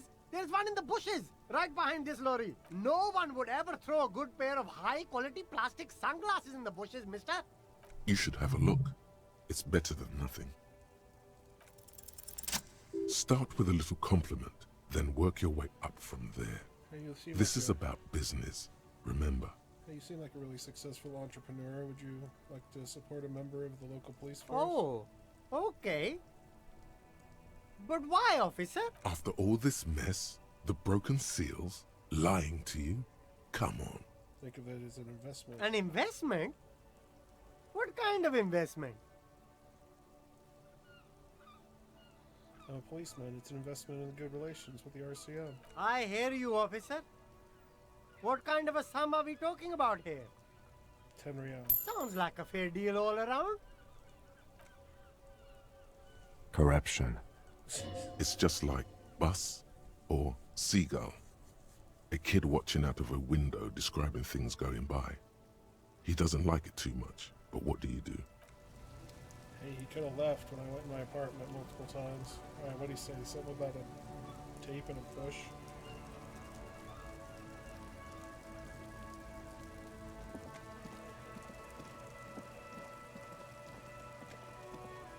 The hawthorn tree on Rue de Saint-Gilles Lane. Bronze-colored ribbons of magnetic tape are caught in its branches, fluttering in the breeze. Good hawthorn. Patting the tree reveals a small sticker which has almost been worn to oblivion. It reads, RCM Emergencies Desk, number 8102, underneath a slogan, Mankind, be vigilant. You tree-hugging pansy. The gnarled hawthorn tree on Rue de Saint-Gilles Lane. A wintry breeze blows by, making the magnetic with slow and deliberate motions, pulling, bending, and unraveling. You manage to extricate the magnetic tape from the branches. It curls up into a mess inside your pocket. If only you could find a way to re-spool it, so that you could hear what's on the tape. Maybe Roy from the pawn shop can help you with this. What's the tape for? It's for Egghead. I promised to make this Von Eck jam hit a bit harder. Maybe this tape can help. How? It's broken and unspooled. Do you think your new buddy knows how to fix it? I think at least one of the ravers would know how to fix a broken tape if they know how to set up a light. You could also get it fixed at the pawn shop across the street. We shouldn't waste our time. Good idea. He might have the tools. The tape projector in the pawn shop uses similar tape. I don't think there's anything else over here. I didn't even know this tree was over here. Maybe it wasn't in the original game. Because this is the director's cut or whatever. The final cut.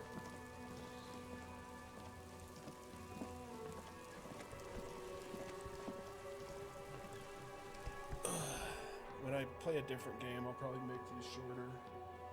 It's just that Disco Elysium, you gotta get it done in big chunks.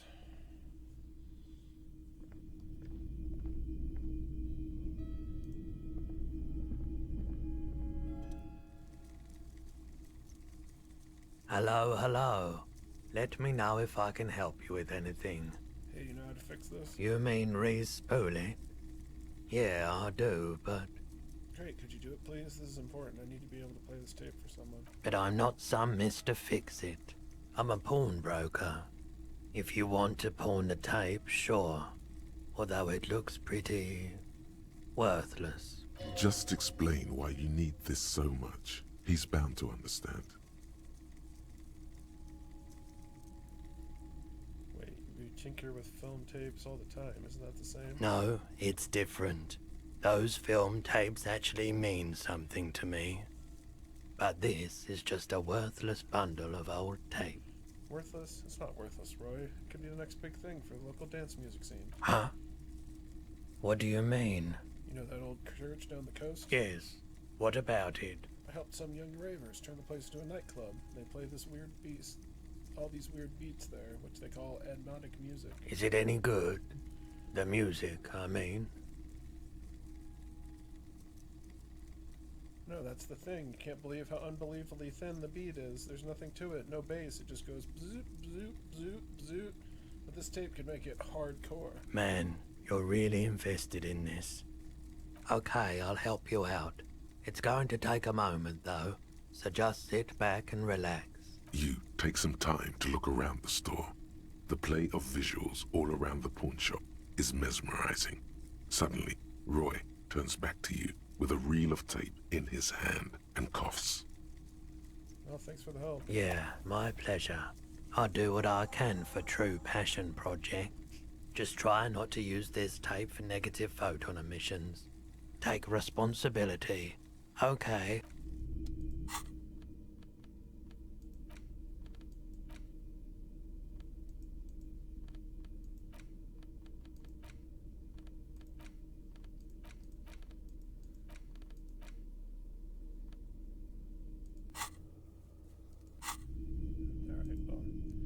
I wanted time to pass, so time definitely passed. I'll do the mix thing and then see if I can ditch Kim. So I've only got an hour till the meeting.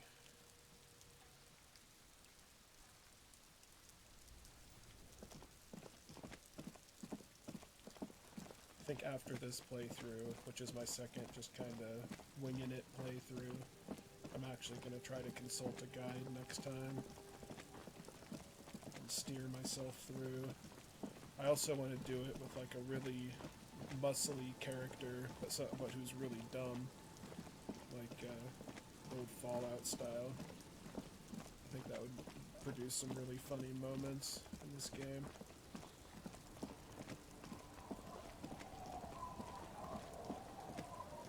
The church, right?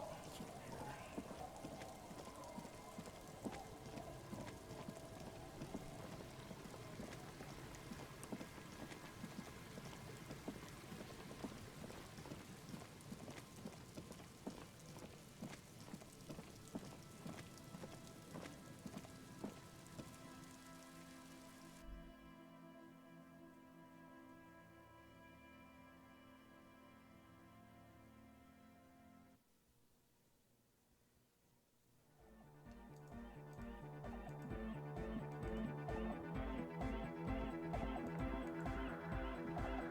Good morning, comrade! Yeah!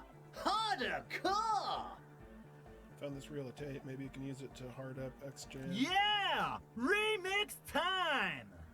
Tape goes here, into deck B! A hand on his ear, he listens to the audio through his headphones and shouts. Wow! Did you get this from Arno himself? A great excitement is bubbling to the surface within him.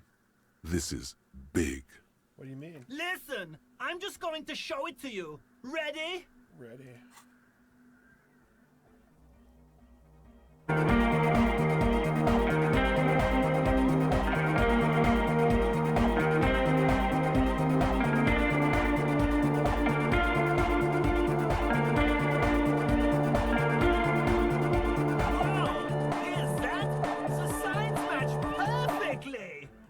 If only we had the beat for the full assault, it would be unbelievably hyper.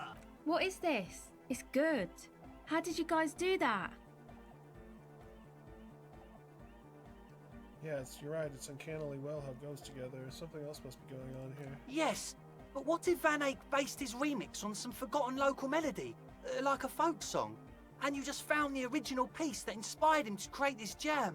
That would explain why it fits so well. Nah, to me it sounds like classic Van Eyck. I don't think he needs any inspiration from folk songs. Maybe he lives in Martinez and just threw away part of his song because he thought it wasn't good enough. I think it's just happenstance. Chaos in action. Contingencies of our limited existence. That and Egghead's fantastic talent. Noid's right. Egghead's technical talent is the key. No. This is definitely part of the same song. Something cut from it. It fits too well. Something mysterious is going on here.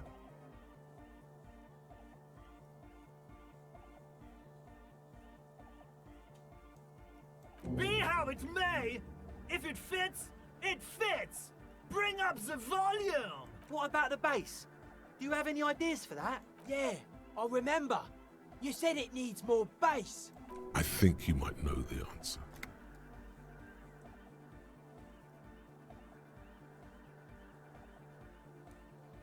What if we used that crazy sound assault from Suna's experiment that contained and tamed it and made it pulse? Oh! Oh! But how? What about that compressor Andre was setting up to achieve some sort of parallel processing? Don't be too hard on yourself if you don't figure it out. I think the jam's already pretty ultra. But it could be hyper hardcore! Interfacing.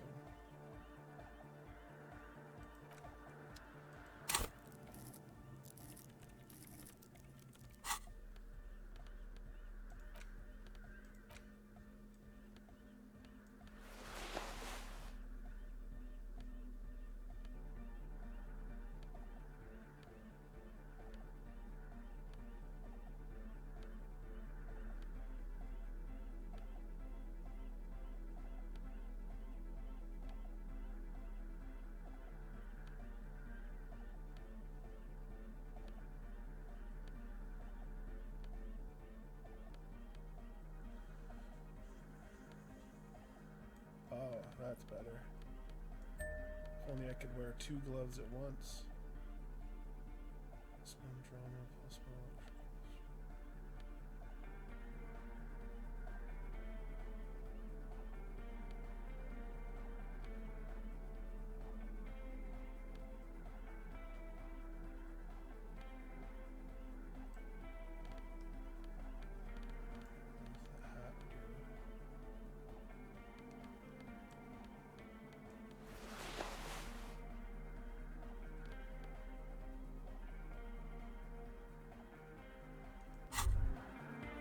This hat is so soft, so warm. It wraps around your head, and your mind tingles with all manner of socio-economic theory. This is an Ushanka, right? Kraz Mazov would have worn this Ushanka. Mazov knew where to cook those thoughts. That's why it bears a Mazovian logo. Glory to the revolution, comrade. Whether you like it or not, wearing this hat has made you more communist. Whether you like it or not. Okay, let's see. Good morning, comrade! Yeah! Harder, come! Sidechain Yes. the beat. Sidechain. What does that even mean? Listen, you can use the compressor to select between which track it's compressing, either the auxiliary signal or the main input from the tape. Make it alternate between the signals. The compressor controls the gain based on the level of the signal on the aux sidechain input. It will allow maintaining a loud sound without peaks that fill up all the headspace. Okay, Egg, you need to start sidechaining it. Sidechaining it, you said? Then he puts on his headphones and his eyes go wide, wider than they've ever gone on drugs. He starts jumping up and down with bliss in total silence, still listening to his headphones. Hey, what did you do to Egghead, Cop Man? Did you break him? Just wait and see. Are you ready, pussy? Noid straightens his back, ready for the beat. I was born ready, Egg. Thumbs up.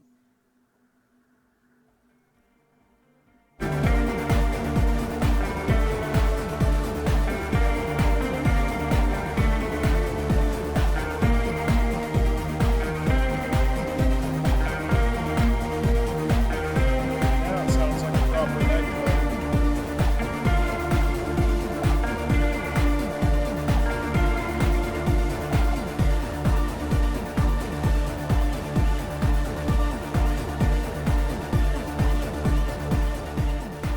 The audio assault is glorious.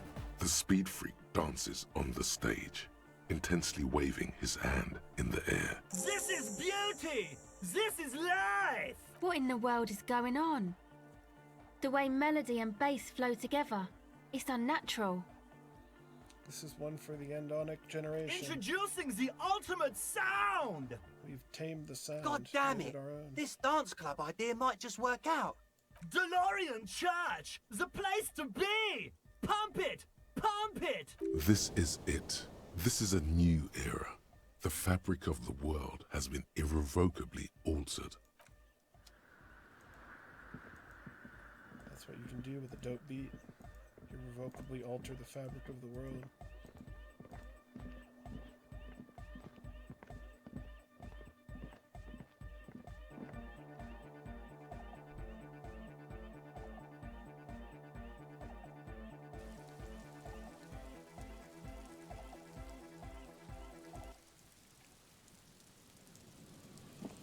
Alright, now can I ditch Kim, or do I really have to wait till 22? Or do I have to take him to the communist meeting? I mean, I can. It just seems already weird enough for one cop to be at the communist meeting.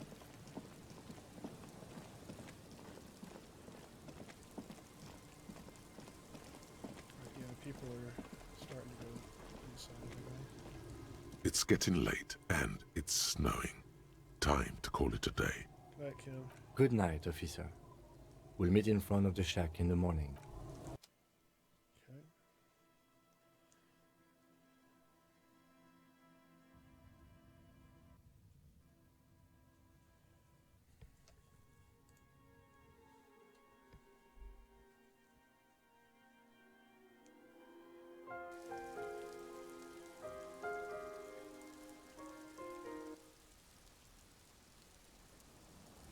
So I can talk about the pail. There's one other thing I was gonna do.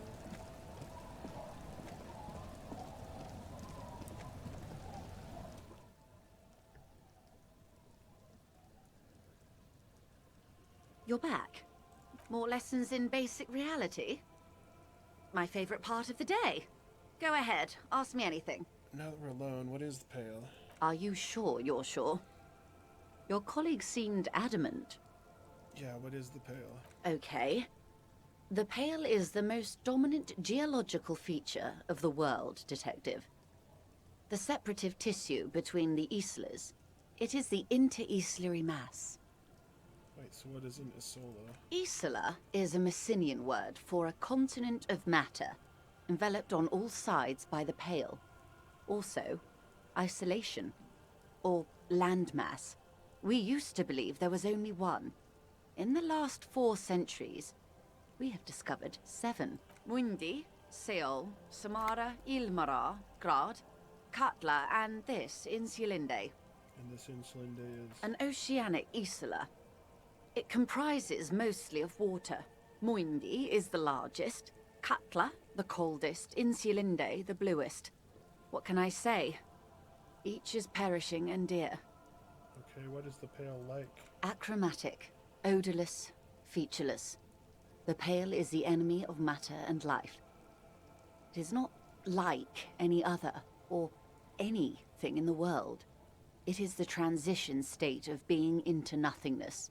The negation of being. The negation of... That's right. The negation of being. Is it here? No, Detective. We're safe.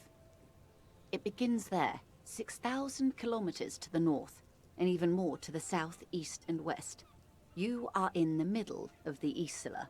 As your gaze instinctively turns north, a small black pit opens up in your stomach. 6,000 kilometers from the end of the world? Yes. That is enough. Many cities are built much closer. And there? An uproar of matter, darling. Rising into the Pale. Rolling. Evaporating even. A great vision. The area of transition between the world and the Pale is called porch collapse. Imagine a grey coronal mist. Cold vapor marked by spores of an opportunistic microorganism. A mold that's adapted to grow at the edge of the unrest. It's the most disco thing you will ever see. What are its physical qualities? It's difficult to describe, or even measure. Something whose fundamental property is the suspension of properties. Physical, epistemological, linguistic. The further into Pale you travel, the steeper the degree of suspension. Right down to the mathematical.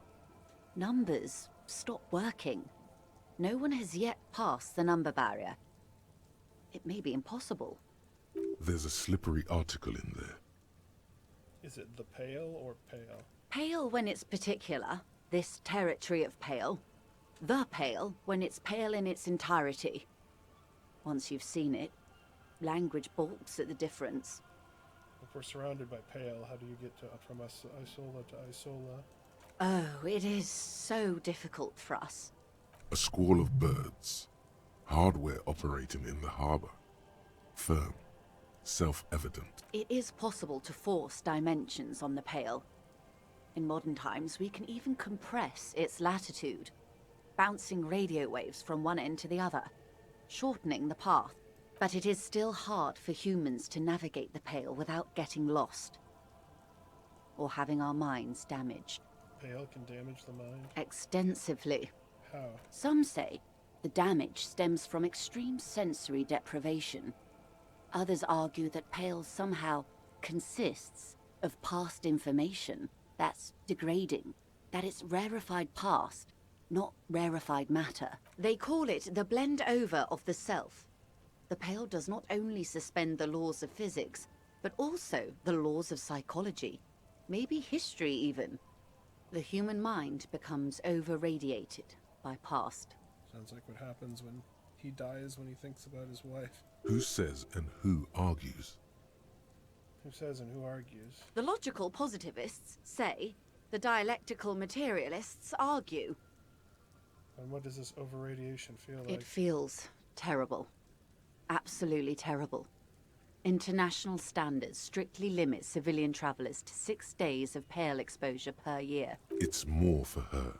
Way more. You're not a civilian passenger. No, Lieutenant Dubois. I'm entreprenetic business class. I'm cleared and trained for 22 days of Pale transit annually.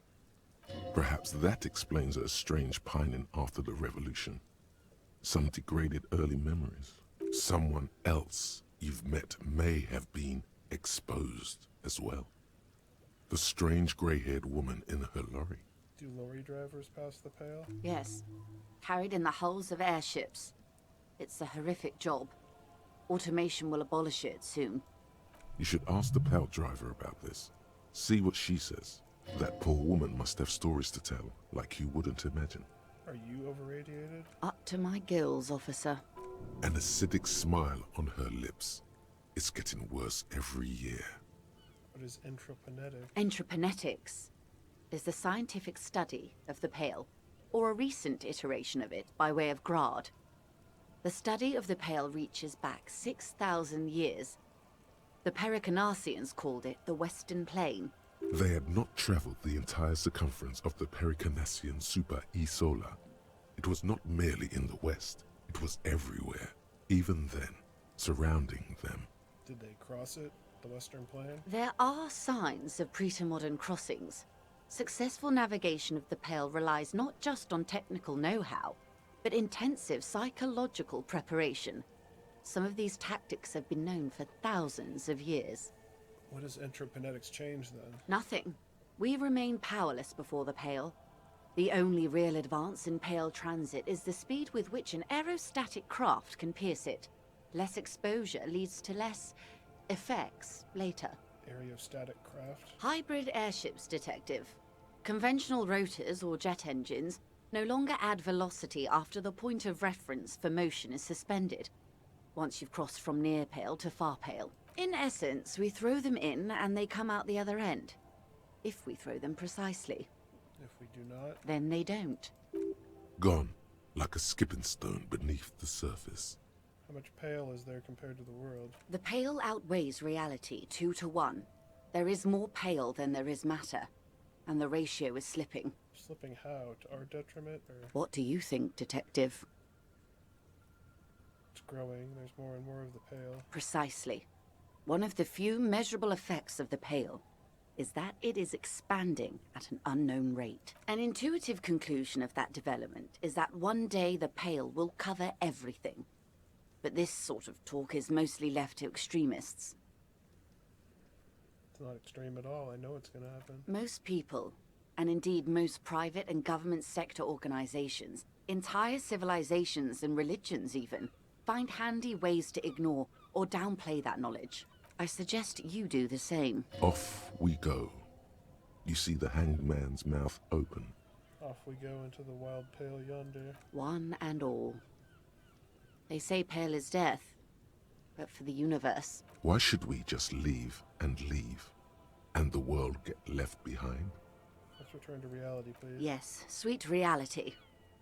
But before we do, tell me, Detective, is this the first time you're hearing this? Do you really not remember anything? I'm getting a sense of who I am, but no, I didn't know this. Beyond curious. Tell me, what do you think of the Pale?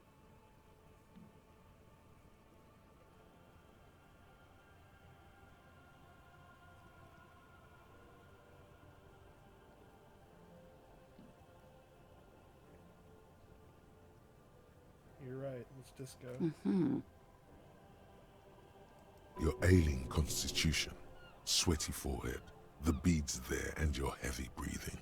You really didn't know. This does not spell good for the investigation, Detective. If you don't know even this, then... The investigation will be my masterpiece, the one they remember me by, I promise. I hope so. I truly do. If I may suggest, hold on to your colleague, Kitsuragi. I ran a check on him and he is very competent. In the meanwhile... Some of that assurance is meant for herself, as much as it's meant for you. She must have a lot on the line here. You have me. I will assist you in any way I can, even if we have to do it one basic term at a time. Nothing more nor less than the Yes, that means not. Permit me to and if those authorities drink so hard, glad to have been of assistance.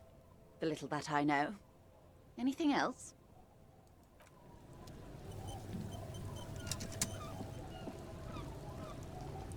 Well, now I got half an hour to get to the meeting. The waves are beginning to die down. Look at those little bastards. Simmer down. Simmer down, bastards. She needs to go on a date with another drunk, badly. Does she?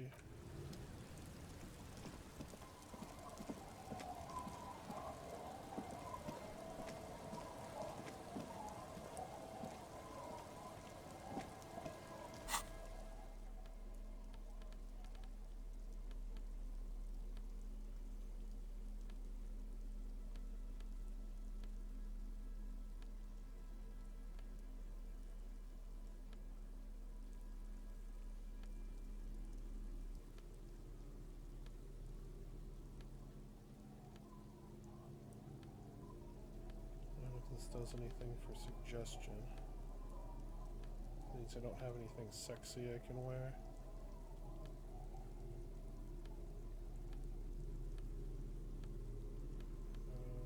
-1. Ooh, that one.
The waves are beginning to die down.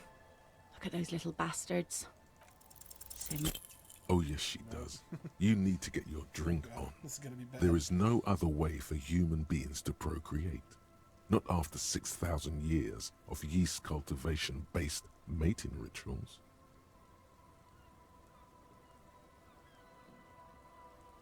I like you, but I'm afraid to be around you because you're a woman. Okay.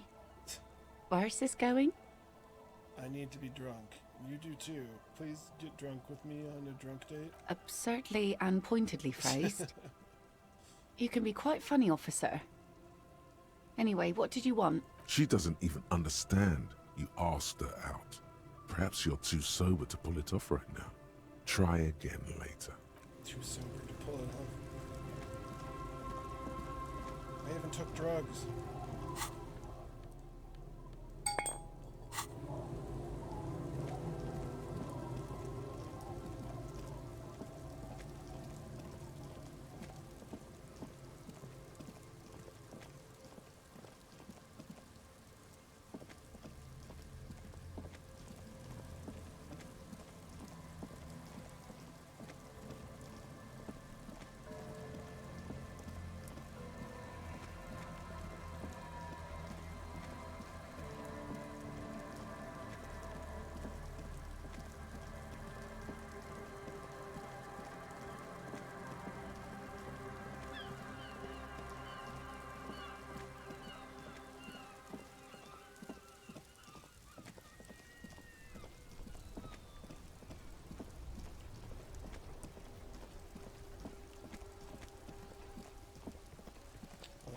Was talking to that lady. I also need to go to the apartments, which is a long way from where I was going.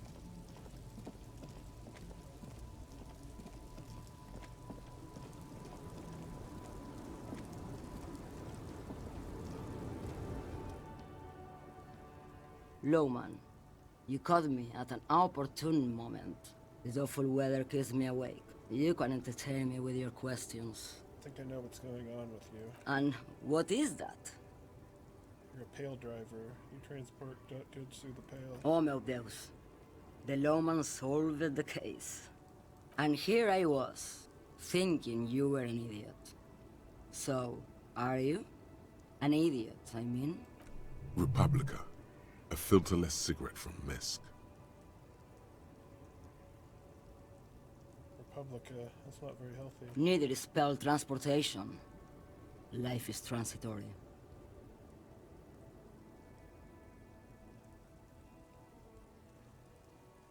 I blacked out from sheer heartbreak and lost all memory of the world. Like Gabriel Buenguerro in Segúreme, Paraíso.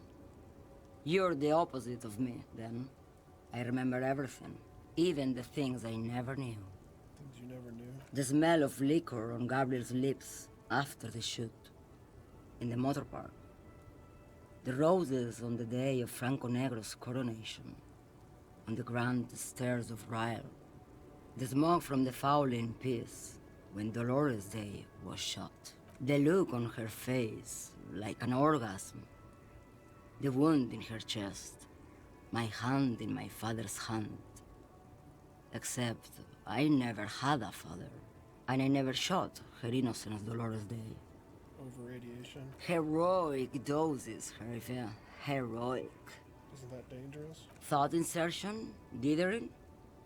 The Grad Catalan Magistral? It's more than dangerous. It's sad.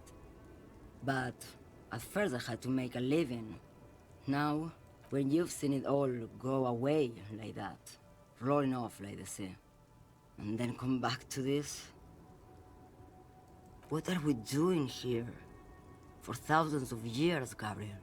It doesn't have to be like this. We can just give up. We can just become a vapor. What does it look like, the pail? Like looking into the ocean at night. In the dark. And? You cannot see it, but you know it's there. And it's big, bigger than anything. Bigger than all the other things combined. What does it feel like? Nothing. Until it starts. When you are deep enough. Then, for me, it's like autumn. Dark, gray, and orange. The orange of street lights and the color of streets in the electric light. It smells like autumn too. It smells terrible. Nostalgia. cooped up in the cabin, shaking. Terrible nostalgia. For yourself. For humans. It's too much to bear. She loves it. How do you pass through it? In the belly of an airship, behind the sail windows. So you don't look straight into it. It's not advised to look into it. So not on this lorry, then? No, the same one, a roller. They all are nowadays. Special wheels for connecting to the floor of the hold. The wheels all small and round. Multi-axle trailers. One last thing. You said we can just become vapor? Yes. No elaboration. I feel like I already have what you have in some way. They say there is a point. One that I have not crossed. In the Pale, super deep. If you stray too far, of course, on the U41A, or in Lomonosov's land, where every step you take is one step further from home, no matter the direction. It's a point you cannot come back from. Your mind becomes so radiant with the past, there is a flip. Instead of writing, it erases memory, nearing some kind of indescribable finale. Maybe you've been down the motorway south? The motorway south? It's a story as lone horsemen tell. Lone horsemen, Sheriff, not Pell drivers. Way beyond the established Pell that's lit by radio frequencies, where it goes silent and dark, and the process begins, erasure, kilometer by kilometer, in any direction. The motorway south is a road you cannot come back from. In the center of this town, there's a ghostly motorway, she sang. It takes all the people where they want to stay. They say I've been away on a kind of holiday. What is at the end of the motorway south? No one knows what's at the end. I've only glimpsed the beginning. I've only felt it in the distance, when I was a child. A child rowing on the lake. Josiana. There is nothing more to do now. She's far away. She is receding in the clutches of some indescribable scattered emotion. A child descending. Mazovian socio-economics. 0.000% of communism has been built. Evil, child-murdering billionaires still rule the world with a shit-eating grin. All he has managed to do is make himself sad. He is starting to suspect Krasmazov fucked him over, personally, with his socio-economic theory. It has, however, made him into a very smart boy with something like a university degree in truth. Instead of building communism, he now builds a precise model of this grotesque, duplicitous world. Well, dialogue options give me more XP now, but everything else really sucks about that. I thought that was quicker.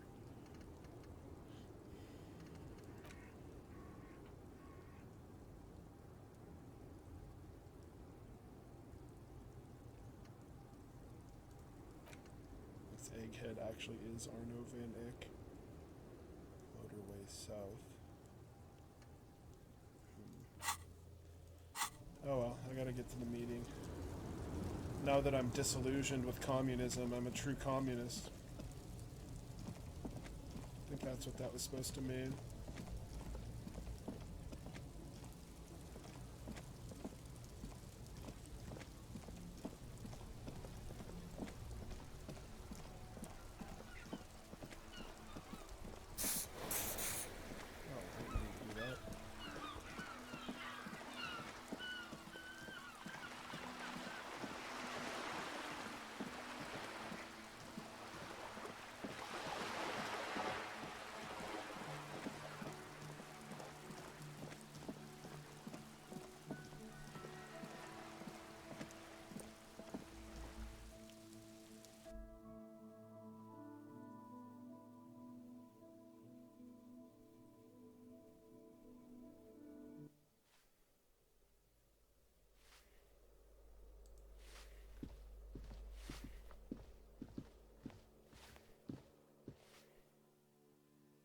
Is this where Cindy is?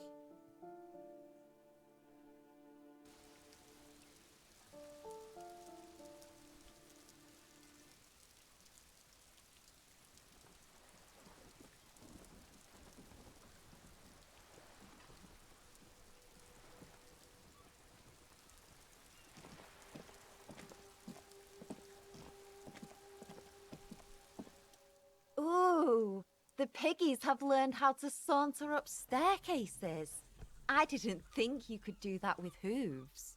But here you are. That's right, we've evolved. Yeah, I can see that. Cool mutations.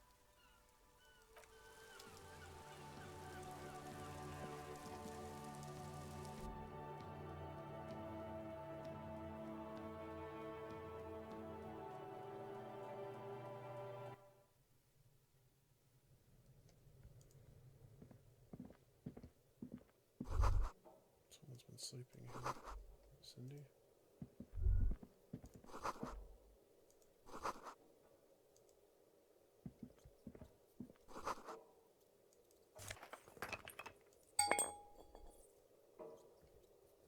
Hey, more drugs. Cool.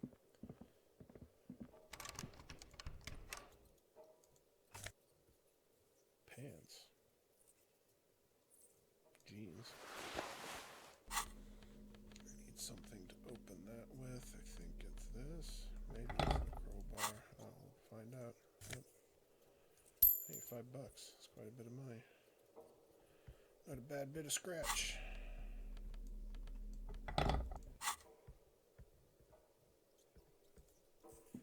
You're a communist who has money? Sheesh. Hypocrite much?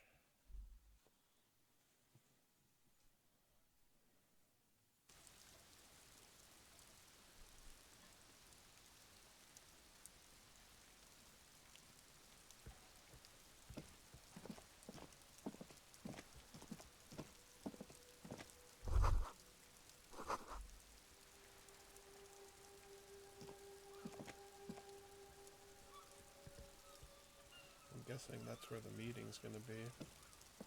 I still have about 10 minutes. Guess I might as well do some wandering around.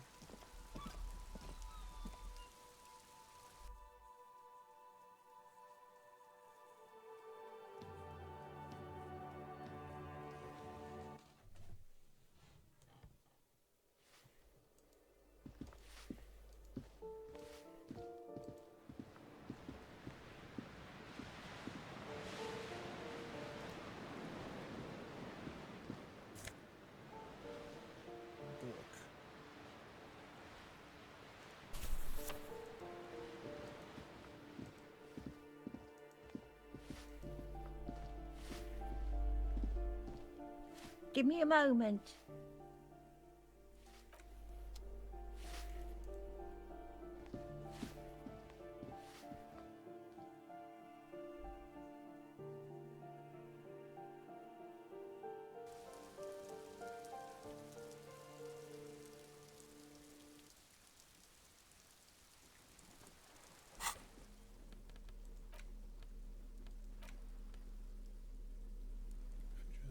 Concrete buildings, a monochrome rainbow in the sky. It tells a rather excruciating story about two lovers during a period of ethnic unrest in Yugograd. The book has been filed under psychological realism.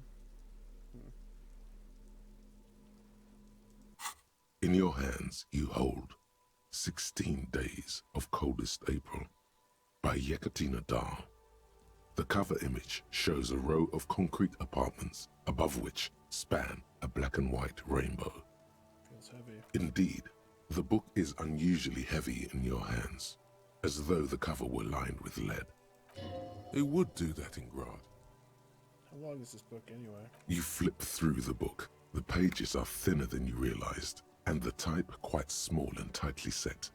It's nearly 600 pages long. Real art is dense and difficult. If it didn't feel like you had to wrestle a suicidal bear to get through it, you weren't really reading. Look at the back cover. The back cover is dominated by a black and white photograph of the author. What does she look like? She can't be much older than her mid-30s in this photograph. And yet, from this cover, the eyes of a sad old woman stare back at you. In cold, detached prose, the author describes a scene from one of the Yugograd. The Yugograd riots took place from 27 to 29. Fueled by ethnic unrest and the state's repressive tactics, these events are often seen as marking the end of a brief period of liberalization known as the Yugograd Spring. Like all such periods, it is frequently memorialized in art and literature. As ethnic tensions run wild, a pair of young lovers meet each other on the street. Somehow, in the middle of all the chaos, they manage to lock arms and look into each other's eyes. It would physically hurt you to keep reading. Are you sure? No. You've made the right life choice. Alright, time passed and the meeting should be happening. A little too much time passed for my taste, but whatever. As you approach the metal grill, you can hear several voices having what appears to be an animated discussion. This must be it. Beyond this door lies the beating heart of radical communism in Martinez. Somehow, the night air softens the smell of trash and sea brine. As the breeze pulls through the canvas like a shuttle through a loom, you catch a hint of something unexpected. Something earthy, warm, and burnt. The acrid smell of failure. No, that's just slightly burnt coffee. A smell you would recognize anywhere. Just look at this pig, sniffing about after hours. Why didn't you say the secret door was right behind you? Must have slipped my mind. You know how it goes. The metal grill is cool to the touch. You can make out at least two separate voices. Two voices, both male, approximately early 20s. Careful with those now. I have it. It's going to work. I can feel it. The clang of metal reverberates all along the scaffolding. The voices coming from the other side fall silent. Who's there? Is that you, Maurice? That's right, it is I, Maurice. Come crawling back already. Get out of here, traitor. I'm actually not Maurice. I'm trying to get organized. Can you help me? For a moment, silence. What's the passphrase? Remember Dobrevra and Iberdeniz. There's no response. You begin to wonder whether they've slipped out some back way. No, they're still there. You can feel them back there. All right. The key's taped to the back of the door frame. Just make sure you put it back when you're done, or we'll all be locked out. And do watch the concrete. It just kind of falls away, in places. Have fun at your underground meeting, pig. Hope it's a blast.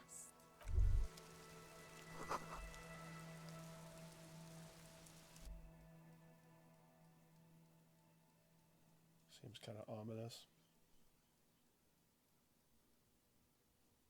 The two young men are either oblivious to or ignoring your entrance.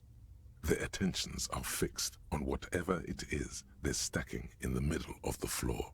Matchboxes, it appears. I think it's holding, Alexis. It is. It's holding. It's definitely not holding.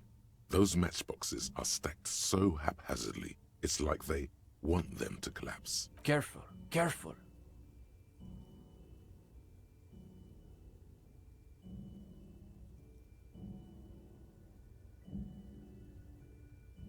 Damn, hardly any difference.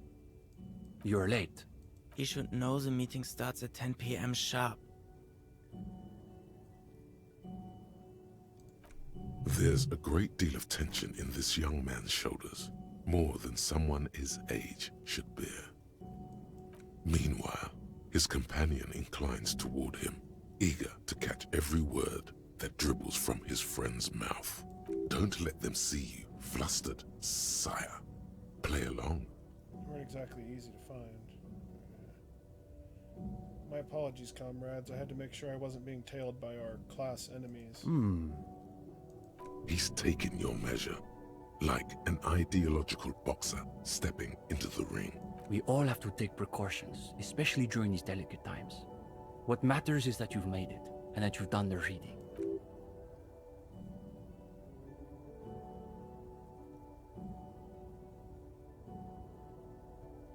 The reading, yes, I've definitely done that. You have? Excellent. Let's hear your critique then. There were too many words. Too many words? Yes, but if the writer just cut a few, I'm sure it would have been fine. It doesn't sound like he's done the reading, Steban. Well, this is getting awkward. I'm not sure what you're expecting to find here then. There's profound consternation in his voice. You suspect it's about something bigger than your not having done the reading. Maybe he can explain himself. What exactly are you two doing here? In the most generous sense, I would say we're cultivating revolutionary consciousness. Yes, that's probably the best way to describe it. But more specifically, we are running a reading group. The most rigorous and theoretically advanced materialist reading group in Martinaise. Comrade Steban is a great discussion leader. One of the best at the university.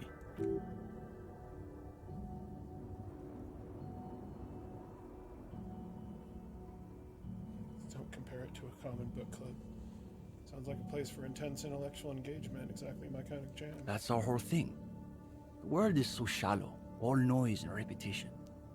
We're interested in genuinely radical critique. Precisely. We are not interested in senseless parroting. We like to read critically. Within the contours of Mazovian historical materialism, of course. I didn't realize they taught radical Maslowian theory in the universities. Huh. As though you can call that problem teaching. One thing you learn quickly at university is that you're not going to find a real education in any lecture hall or discussion seminar. We are post-attendance, basically. Exactly. The only worthwhile part of the so-called École Normale des Recherches is the library. That's where we've made our greatest critical strides. Okay, so what does your reading group actually read? We study all the foundational texts of Mazovian theory, of course. Just last week we finished the second volume of Puncher and Watman's Innocence of Capital. Truly extraordinary. And before that we spent 6 weeks on State and Plasm. For some reason, the word plasm catches in your ear like a piece of old wax.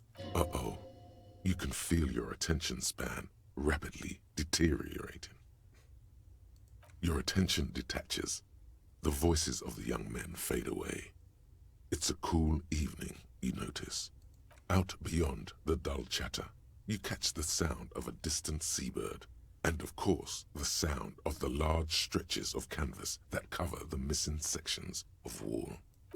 The way they billow in the night breeze reminds you of something. Patch of ocean turned on its side. That must be it. You imagine yourself in a small dinghy buoyed along gentle swells. In another life, you might have made a fine seafaring man. Who knows, you may become one yet. Gradually, the pleasant sensation recedes. You turn your attention to the two young men who appear just about finished. And before that, there was Abelard's Impé Infernal. But, of course, our special emphasis is on the theories of Ignaz Nilsson and his followers, especially the inframaterialists. Wait, who are these inframaterialists? You're not familiar with them? It's pretty advanced stuff. You may not be ready for it yet, gendarme. Okay, but who's this Ignaz Nilsson guy? Only Krasmazov's most trusted lieutenant, the evangelist of the revolution, and the founding father of the People's Republic of Samara. It's hard to overstate how unimpressed he is that you've never heard of this world historical individual. He also happens to be the greatest communist theorist after Mazov himself. It was Nilsson who first postulated the existence of ideological plasm, which forms the basis of inframaterialist theory. Those words again. You've got to find out what this inframaterialist stuff is all about. Whatever it is, one thing's perfectly clear. These young students have a much deeper understanding of communism than you do. You could learn a thing or two from them. If you can convince them you're one of them. The young man sighs. His companion looks about furtively. Did this reading group have anything to do with the lynching? Lynching? No. We're not an operational cell. We think of ourselves as more of an intellectual vanguard. Okay, but what's your group's stance on the lynching? Our stance? What? Do you want to know if the SRV has established a party line on the lynchings in Martinaise? The SRV refers to the People's Republic of Samara, established as a socialist utopia by survivors of the revolution. It has since degenerated into a bureaucratic workers' state under the decades-long rule of President Sapormat Sport Gelezinski. Though historically speaking, the SRV has supported direct action against right-wing paramilitary squads, especially when they are doing the Indo-Tribe's dirty work. Good point. So as a provisional matter, I can say we support it. Are they being sarcastic? You feel like you're caught in some elaborate joke labyrinth, but it's impossible to see your way through. It's always that way. Beneath the crust of irony, there's a molten sincerity that threatens to erupt forth. You may witness it yet. Is your reading group affiliated with the Union somehow? No, we're an independent organization. We acknowledge and respect the Union's efforts, but our interests are more theoretical than Mr. Clare's. He speaks the truth. So what are your stances on crime in general? That's easy. Crime is simply the inevitable expression of the injustice and incoherence embedded within capitalism itself. Delivered with the smug assurance of a schoolboy reciting a maxim he's committed to memory. It's a symptom, in other words, not a cause. His companion can barely suppress a yawn. Are there any operational communists in Martinez? No, unfortunately. The communards were hunted down and killed nearly to a man. All that's left of them are bones and old rifles. Oh, that's too bad. It's a world historical nightmare, one from which we've yet to awaken. When will you wake up? And what will you see when you do? A moment of silence. They're waiting for you to speak. Where's the rest of the reading group? What do you mean? This is the reading group. So there's just two of you? We're in something of a rebuilding phase. Some of our former comrades didn't have the ideological fortitude our work demands. Okay, but what happened to them? Intellectual attrition is maybe the best way to describe it. Felix said he couldn't keep up with the reading on top of his classwork. And Susanna wanted to read text other than Mazovian theory. Like novels, if you can believe it. Imagine the audacity of wanting to read a novel in a reading group. Like a good novel every now and then. Oh, sure. But you can always join a book club if that's what you're into. We've tried recruiting new members, but unfortunately the current intellectual climate is pretty hostile to inframaterialist thought. These days, if you're on the left, the ascendant schools are the Gottwaldians and their iconoclasts. Don't forget about Maurice and the turnips. Right. Then there was the whole turnip debacle. What's so bad about the Gottwaldians? They're the most depressing school of communism. They love writing long books with a patina of Mazovian theory to cover up their cheap psychologizing. A gang of cheap psychologists and intellectual midgets. Typical Gottwalders, in other words. It's okay for Uli to say that, because his dad is from Gottwald. What's so depressing about their theories? The Gottwald school believe that intellectuals as a class are incapable of sparking revolutionary change. So all they can do is critique capitalism from inside itself. In other words, they've lost faith in their own relevance. That's why they spend all their time smoking cigarettes and writing long works of criticism that make you want to commit suicide. Sounds rewarding, actually. If it were, they wouldn't keep committing suicide. You see, the Gottwald school look like communists. They talk like communists. But scratch the patina and you'll see beneath that they're just depressed liberals who've read too many books. Okay, but what about the iconoclasts? For starters, they love talking about beans. What's wrong with beans? I like beans. Oh, sure. But iconoclasts are obsessed with beans. They love thinking about beans. They love counting beans. But most of all, they love building models to predict how many beans there'll be in the future. Nota bene, iconoclast is an extra pejorative form of the already pejorative name, Mazovian economists, a moderate school of Mazovianism which advocates the gradual transition to communism through carefully managed economic modernization rather than violent social revolution. They're by far the most bean-centric school of communism. Ah yes, the much maligned bean counters, ensconced in their think tanks and high-rises, believing they can save the world through a series of incremental, assiduously technocratic reforms. What's wrong with making progress through moderate economic reforms? Oh, please. There's nothing moderate about their love for counting beans. If I were a Gottwaldian, I would probably diagnose them with Infiltrating. You see, iconoclasts claim to be communists, but in reality they're just liberals with hard-ons for spreadsheets. And what about the liberals? Are they liberals too? Of course not. The only people who actually call themselves liberals are mouth-foaming reactionaries. Basically indistinguishable from fascists. You'd need an X-ray machine to tell the difference. What about Cindy? Is she part of the group? Cindy is... how to describe her role? Something of an ideological auxiliary, perhaps. Yes, that's exactly how I would put it. And naturally, we support her radical counter-liberal aesthetics. But she refuses to submit an essay, so we can't call her a member of the group per se. So she's a true anarchist. She doesn't want to follow enough rules to be part of the group, but they consider her an ideological equal.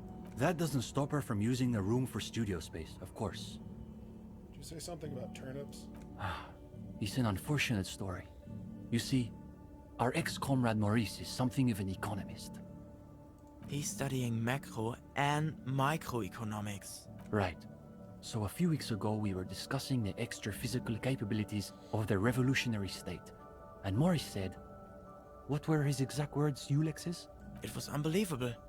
He said, turnips don't care if they are grown by communists, moralists, or Vulcan. They grow just the same. Basically, he was rejecting the whole foundation of inframaterialist theory. What is this inframaterialist business they keep blithering about? You never heard anything like it. Remind me what inframaterialist theory says about turnips again? Simply that under suitably revolutionary conditions, crop yields naturally increase relative to non-revolutionary crops, which Morris somehow has the gall to deny. Susanna said that he has been hanging out with some non-communists lately. For us, the question boiled down to, if you don't even accept the basic ideas of Nielsen and inframaterialist theory, why are you in the reading group? So you expelled Maurice from the reading group over an argument about turnips? Well, it wasn't so much that he was expelled. He just quit coming. We haven't seen him around for weeks. Go ahead. What were you doing with those matchbook boxes just now? The young man frowns at the little pile of boxes on the floor. Nothing, just messing around until the meeting started. They're watching those matchboxes awfully intently for two guys who are just messing around. It's almost as though they were trying to create the most unstable structure they could. Is the reading group accepting new members? We typically only accept new members once per semester. There's this whole process with essays and presentations on assigned topics. But given that we have some extra seating at the moment, I guess we could be convinced to expedite an application or two. Stefan, you can't be serious. For gendarme? I am serious. As materialists, we've got to adapt to conditions as they are. Besides, he'll still need to pass the interview portion of the entrance process. Assuming he's even still interested, that is. Composure. Sure, we're here most every night. Maybe we'll catch you again. Sleep well, gendarme.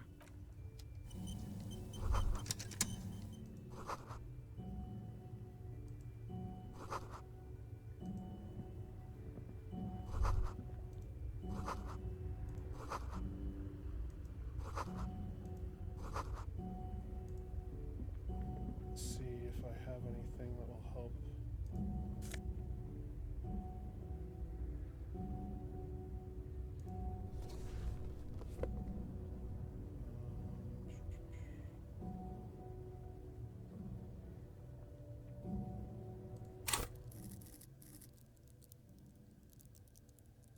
Composure. That is what it was. The gendarme returns. What do you... I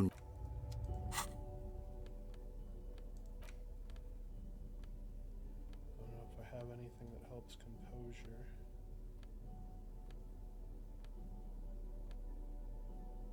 Oh.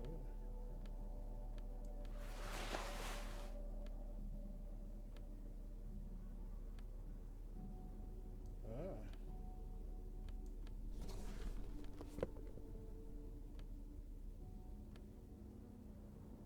That's minus composure.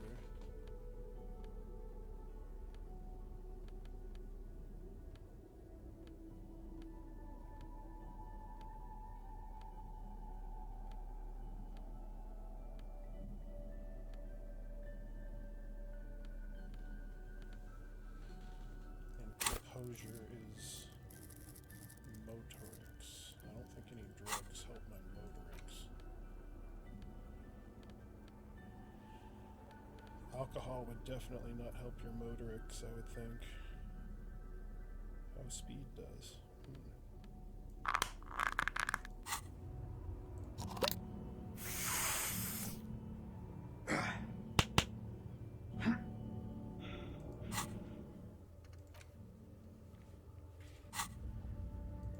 The gendarme returns. What do you need? I'm guessing those pots of gouache belong to Cindy. Yeah, it's hers. She just sort of moved it all in a few months ago. She said if she's going to make truly radical art, she needs a suitably radical workspace. And I don't think she could afford rent at an actual studio. Do you like her art? Oh, sure. It's definitely interesting, I would say. Interesting? Isn't that just binoclard for I don't have a real opinion? I thought interesting is what people say when they don't have anything real to add. His companion's eyes widen with interest. He has a cold smile. Come on. It's not that I don't have anything to say about Cindy's art. It's more that I'm still working out the details. It's a complex question. You've got to take your time with it. You flustered the poor boy. Now he's got to say something. I guess you could call her latest stuff a sort of counter-bourgeoisie calligraphy. She's got a real taste for radical slogans. It's too bad she hasn't developed the theoretical foundation to do truly radical work. I think she'll get there, though. She's still looking for a subject equal to her ambitions. Now I'm wondering, what's the deal with this place? The deal? At a fundamental level, I guess you could call it the shattered bones of a dream crushed by capital. That's really good, Steban. You should save that for an essay. Thanks, Uli. When the idea is sound, the words just sort of flow. Yes, now keep developing the idea. If this place is shattered bones, that must make us the bone weevils. Yeah, that's not bad. Not as good as Steban's original idea, though. Alright, let's move on. Go ahead. Remember, where most people go wrong is in communist now. thinking they have to hide what they don't know. Another thing, these young men have the most exquisitely tuned insecurity receptors you've ever witnessed. Now, chin up. You've got this. Alright, let's do this interview. Oh, you want to start now? Sure, we can manage that. You've caught him off balance. The momentum is already in your favor. Go ahead and take a seat. Since we haven't had time to prepare an exhaustive questionnaire, I think we can keep this interview more freeform. Why don't you tell us a bit about the books you're interested in? And we'll just see where the conversation goes. For me, it's more about finding the right thing for the right moment. We prefer difficult books. Books that might destroy you if you don't destroy them first. That's enough, Uli. It's the gendarme's opinions we're interested in. But to Comrade Ulix's point, isn't there value in reading really difficult books, just for the sheer challenge of it? I tried reading this extremely pressing Gradian novel like 5 minutes ago. Oh, right. 16 days of coldest whatever. What was your take on it? This is a good start. They're starting to loosen up. You feel relaxed and in control. You ably summarize the novel's characters and themes. Even better, you're able to connect those themes to your critique of the novel's formal qualities, such as they are. So anyway, I had to give up. There was no point in subjecting myself to needless suffering. It's no wonder you couldn't finish it. Sounds like turgid bourgeois social realism.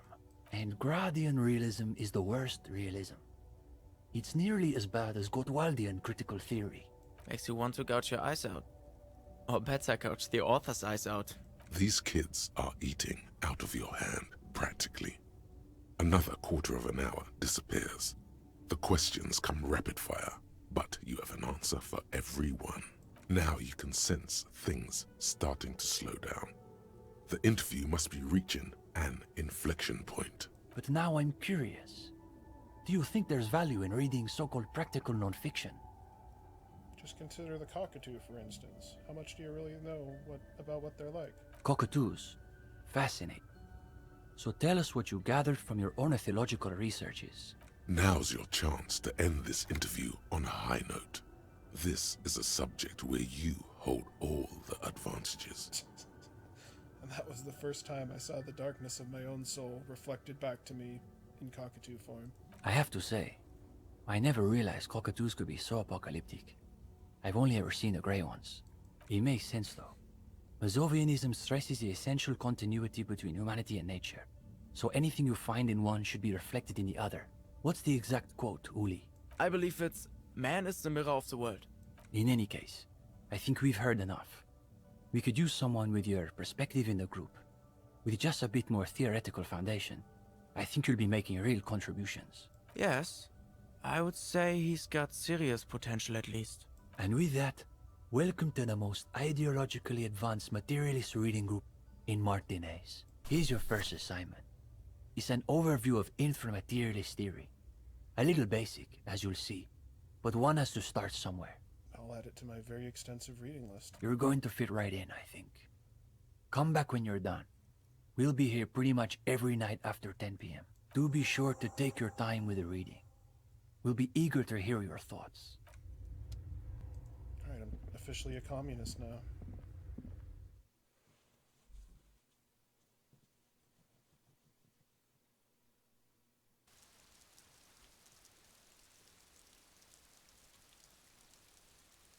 I think I might as well head to the bed and save it. See if Cindy's still out here. Yep. Hello again, officers. Have you come to admire my mural? Is that bed in the coal room yours? Ooh. Not only have you found my address, you've discovered my biggest secret. I'm a coal miner. She does have eyes that seem to be smeared with coal. It's not the nicest place, but I guess I'll have to do. It doesn't have to do anything at all. Nothing does. Like me. Right now, I'm doing nothing at all. Do you have a real home? Does anyone in a city like this? If there's pain about any particular home she's lost, she's buried it deep, fortified herself against it. Shoot, Piggy. It's what you do, isn't it? Found some drugs in the coal room. Yours? They just might be.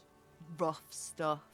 If you take the ride, you'd be wise to buckle your little pig belly up. Her neurons must be on fire, the heat creating waves and ripples in all she sees. Above all, in her painting. Does it make you see everything all art-like? You really think I need to be high to see the world as art? Poor unimaginative Piggy.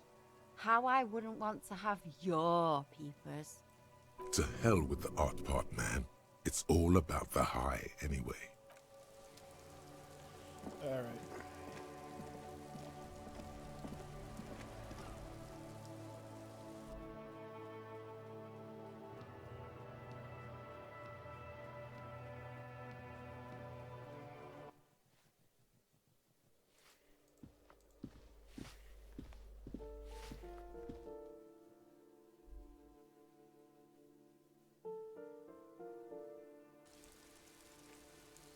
Is I think you can have 7 days in the game, and I don't know, it does seem like it's getting a little thin. I might even look something up and see if there's anything extra you can do. Because besides the whole communism subplot, there isn't a whole lot much more to do with the case, at least.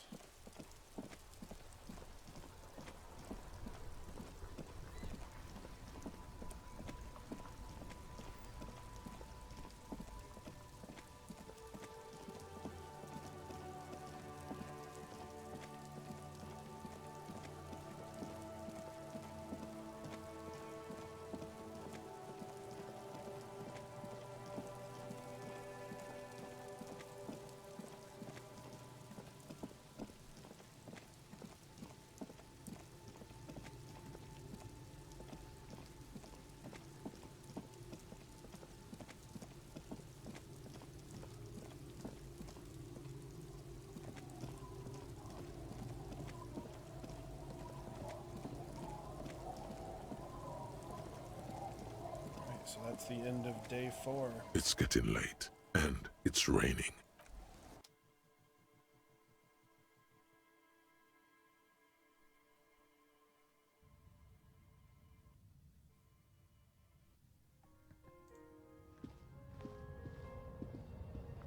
bed is comforting, if a bit run down. Yeah, there's going to be more stuff when I enter the bed, so I'm just going to call it here. So thanks for joining me. If you're watching this on stream, there'll be another one next week where we continue off where I'm at now. It'll be uploaded on YouTube for next Saturday. And the YouTube video I have today is the demo derby I streamed last Saturday. So it's on the YouTube page if you want to check that out. And if you're watching this on YouTube, then tomorrow we'll have we're starting a new game tomorrow, or I guess, anyway, on YouTube there'll be a new game tomorrow called Sludge Fest, or no, Sludge Life, that's what it is. So, anyway, thanks for joining me, and I'll talk to you later. Bye-bye.